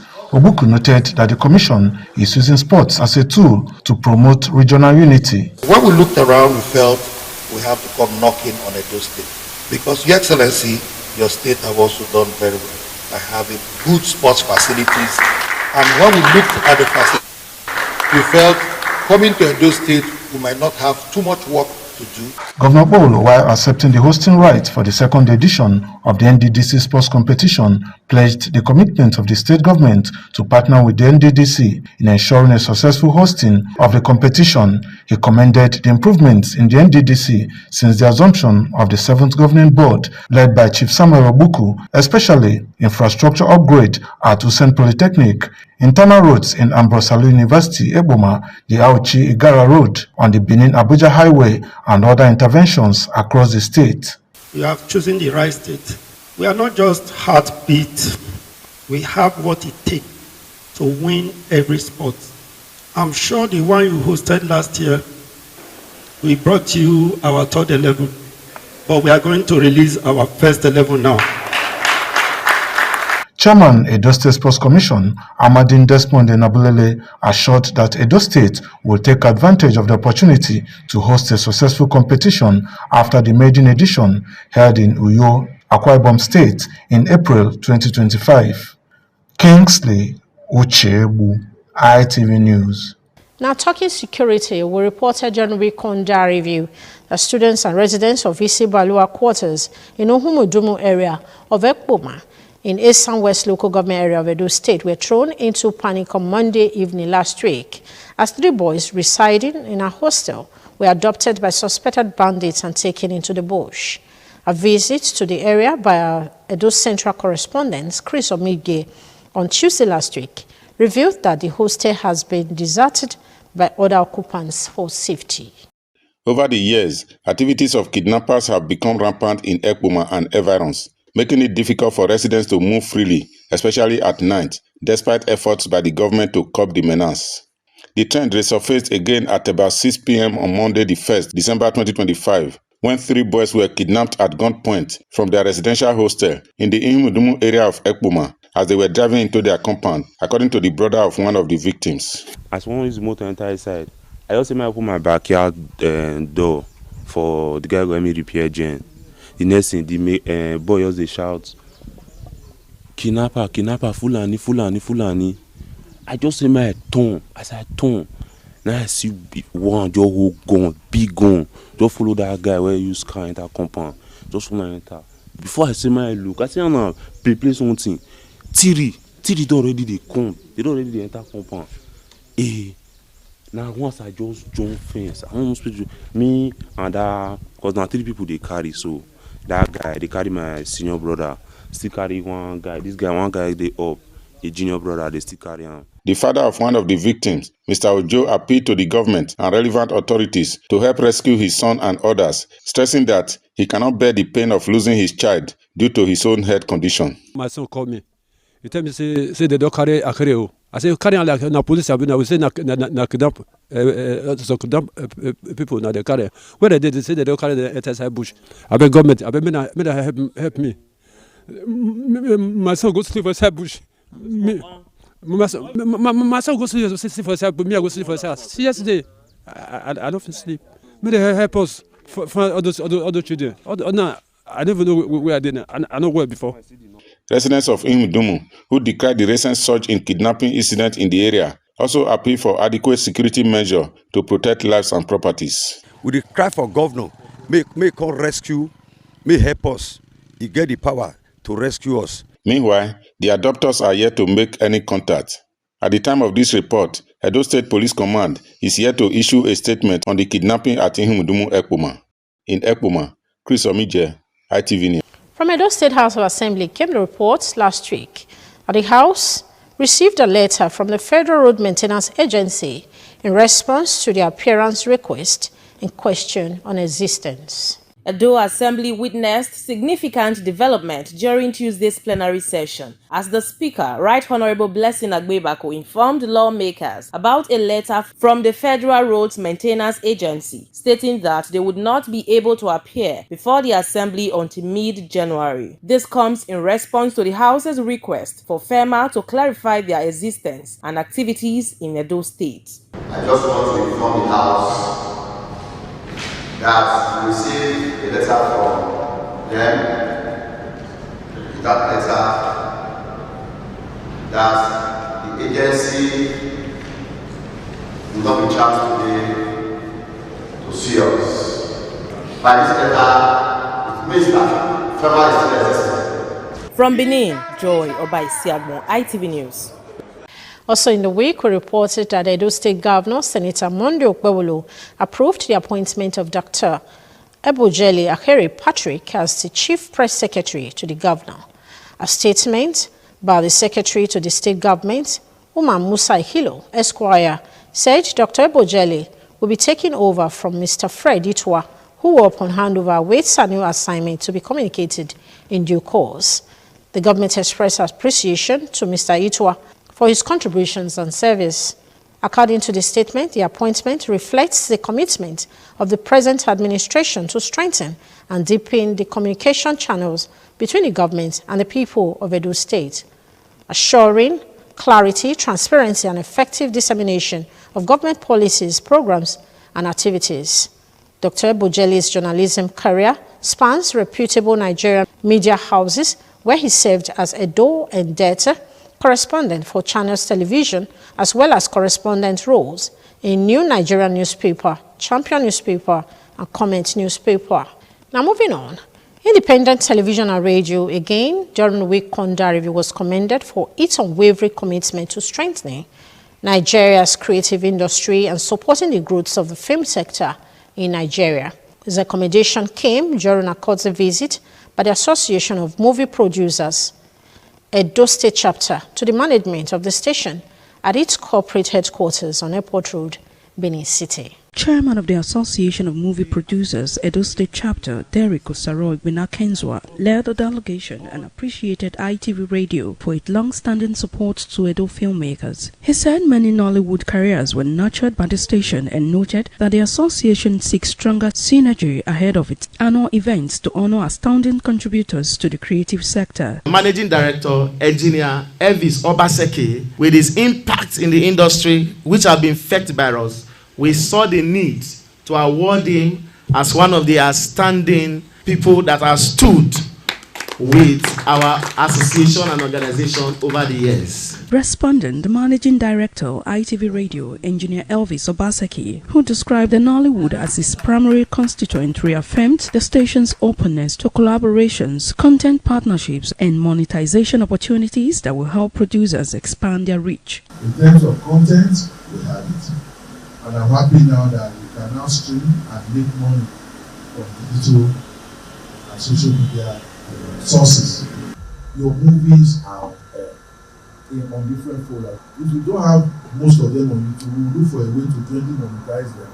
Also speaking, the provost of the Directors Guild of Nigeria, Edo State Chapter, Andrew Sawawu, appreciated the management of ITV Radio for what he described as an open door to the future. Thank you for giving us this another warm opening. Bring your content to give you a window to do more things. We thank you so much. Doors to the future can be opened, and you just opened the one right now. Among management staff present were the Executive Director of Finance and Administration, Lady Celerina Ujomo, the Director, Independent Radio, Dr. Dan Omozusi, General Manager, Commercial Services, Mrs. Odum Balogo, and Deputy General Manager, Program Division, Dr. Sonny Duke Okosun, among others. From Benin, Ofure and Neto, ITV News. In case you're just joining us, the program is News Review. We'll go on a quick break. When we return, the program News Review will continue. Please stay tuned.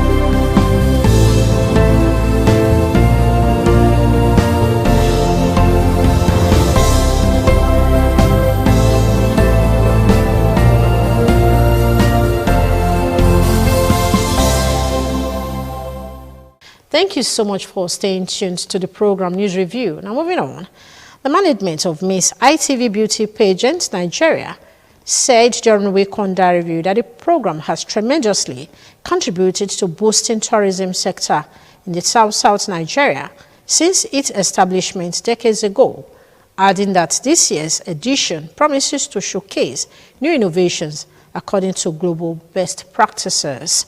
The committee of the management of Miss ITV Beauty Pageant Nigeria, led by the chairman, Mr. Wilson Omasho, on Friday last week, made the assertion during a visit to the management of the station with contestants in a pageantry slated to hold this Sunday. It was glitz and glamour as the contestants for the 2025 Miss ITV Beauty Pageant Nigeria stepped in the administrative headquarters of the station on Airport Road, Benin City, to the delight of the management team led by Engineer Elvis Obaseki, who was on the ground to receive the beauty queens. The chairman of the pageantry committee, Mr. Wilson Omasho, speaking on the essence of the visit, thanked the station for giving him the opportunity to serve and assured management that all the contestants have been groomed to ensure excellent performance on stage on the day. I looked at the task ahead. I was like, Inspector, but then to say, guy, go on. We are solidly behind you. Thank God we are here today. And I can see that by God's grace, some days ago, we are ready. The managing director of ITV and Radio, Engineer Elvis Obaseki, addressing the August visitors, cautioned the guests to be of good character and behavior and uphold the tenets of the high standard of the station's reputation, while asking them to embrace teamwork as one person must emerge winner at the end of the event. It's ITV Nigeria, so if you must carry that crown as our queen, we will not just allow you wear the crown and walk away and walk back to hand it over. So please, if you've not thought about the pet project, begin to think. On her part, the Executive Director of Finance and Administration, ITV Radio, Mrs. Celerina Ujomo, gave the contestants a motherly advice on the way forward in life. It is not easy to decide, oh, I want to be a beauty pageant. This is like a career. Congratulations. I cannot but wish you well. Other management staff present at the meeting include the ED Operations Senior Eda Obede Unwonse, Director Radio, Pastor Dan Omozuse, General Manager Group Commercial Services, Pastor Mrs. Odum Balogun, Deputy General Manager, Pastor Sonny Duke Okuso, Manager Account Fabi Lusola, and Manager Administration Mrs. Juliet Isagboin were at the visit. The grand finale of the pageant is slated for Saturday, 7th of December 2025. From Benin, Wellington Akodeja, ITV News. From Igbinejo Education Center came the report on week under review that the center has held its annual speech and prize giving day, a major event in the school calendar aimed at celebrating academic excellence and good character. The ceremony brought together students, teachers, parents, and administrators to reward outstanding performances and inspire others.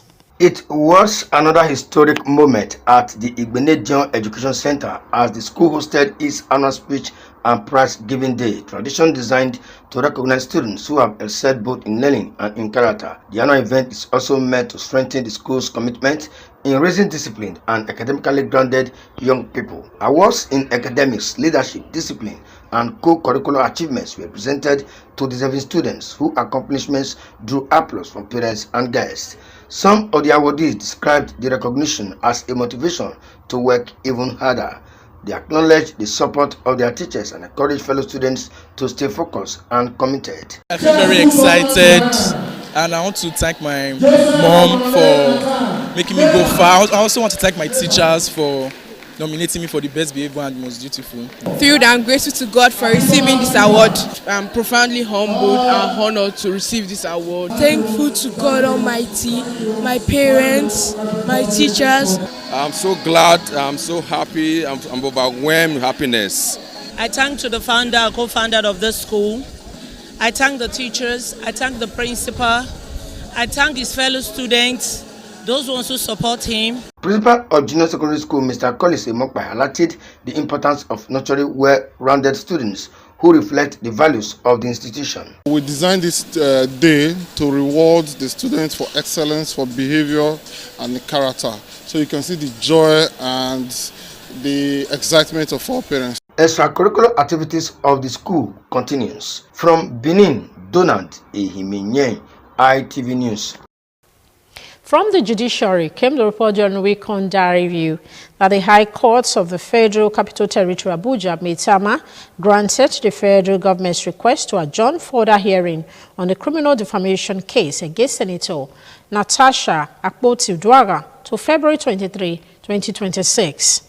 Justice Chuzoba Oji, who ruled on the adjournment on Monday, said it will stand in the interest of justice. From the Nigeria's premier private university, Igbenedion University, Okada, came the report during Weekend Diary Review that the administration of the professional pledge and affirmation of oath by the Registrar and Chief Executive Officer of the Nursing and Midwifery Council of Nigeria formally ushered 152 Bachelor of Nursing Science graduates of Igbenedion University, Okada, into the nursing profession. The induction ceremony held at the university main auditorium focused on strengthening professional standards under the theme, The Competent Nurse, Adding Value to Patient Care Through Best Practices. Regardless of race, religion, status. The ceremony commenced with the administration of the pledge and affirmation of oath on the inductees by the Registrar and Chief Executive Officer of the Nursing and Midwifery Council of Nigeria, Dr. Alhaji Ndagi Al-Hassan, represented by Dr. Mrs. Dorothy Nkuruka Ore, a moment that officially marked their entry into the noble nursing profession. Representing the Vice Chancellor, Professor Lawrence Ezemoye, the Deputy Vice Chancellor, Professor Raphael Adegi, charged the inductees to uphold integrity, competence, and empathy, noting that the complexity of the patient care requires unwavering commitment to global best practices. As you step into the world, you carry the hopes of your families, the investment of this institution, and the trust of the countless patients you will serve.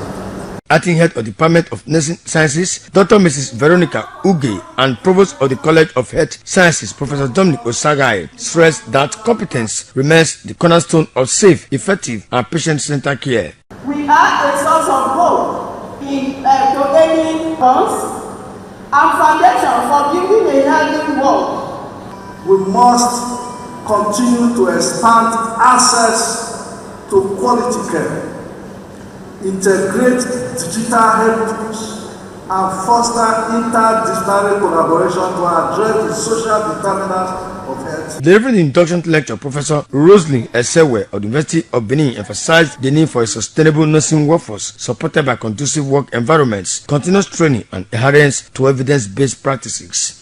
We are aware that the world is now a global village. Clients are now even more aware of their health conditions and treatment outcomes even before approaching the norm. For the inductees, including the best graduate student, Kerstin Gospel, the ceremony symbolizes the beginning of a professional journey anchored on service, compassion, and lifelong learning. I want to thank all my lecturers, my friends, my family, my church, my pastors. They've been part of this journey, and I want to appreciate everyone. The ceremony, no doubt, paved the way for a new generation of nurses ready to add value to patient care and contribute meaningfully to Nigeria's healthcare sector. From Igbenedion University Okada, Donald Ehiminyeng, ITV News. The last edition for the year 2025 of ITV and Radio Prayer Session, the 35th in its series, was during the week under review held in grand style as both management and staff of independent television and radio sang in appreciation of God's blessings in their lives.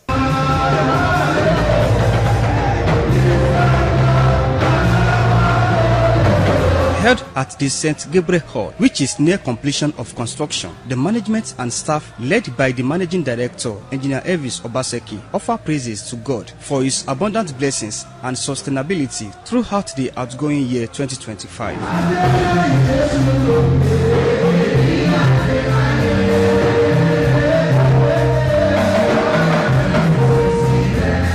In his opening remarks, the managing director of ITV and Radio, Engineer Elvis Obaseki, thanked God on behalf of ITV for his provision, protection, and sustenance from the beginning of 2025 to last months of the year. My dear colleagues, let this sink into us. Our God is great with his wondrous works in our life. We are in business. We are hopeful. We are still receiving our life as I went due. In a vote of thanks, the Executive Director of Finance, Lady Celerina Ojomo, thanked the Almighty God for bringing the station thus far and prayed him to keep independent television and radio under his wings. She therefore thanked the Managing Director, Elvis Obaseki, for the wonderful initiative. Without such Dr. Gabriel Ibinedion, we will not be gathered here. We pray that God Almighty will grant him good health. Some management staff comments. What God has done for us is marvelous. There are things we cannot do by ourselves except by the grace of God. And because we realize that, that is why we try to praise God. It has been a very enjoyable time for me. It has been a moment of really praising God. We appreciate you for the privilege given to us, for keeping us alive, and for making us to progress. The St. Gabriel Hall is 90% completed. Oluwafemi Falayola, ITV News. With that report, we call it a wrap on today's edition of the program News Review. Do not fail to keep a day to test next week Sunday. We shall be bringing the program News Review again. I am Deborah Ivie Obefon. I'll see you next week. Do have a lovely week ahead. Bye for now.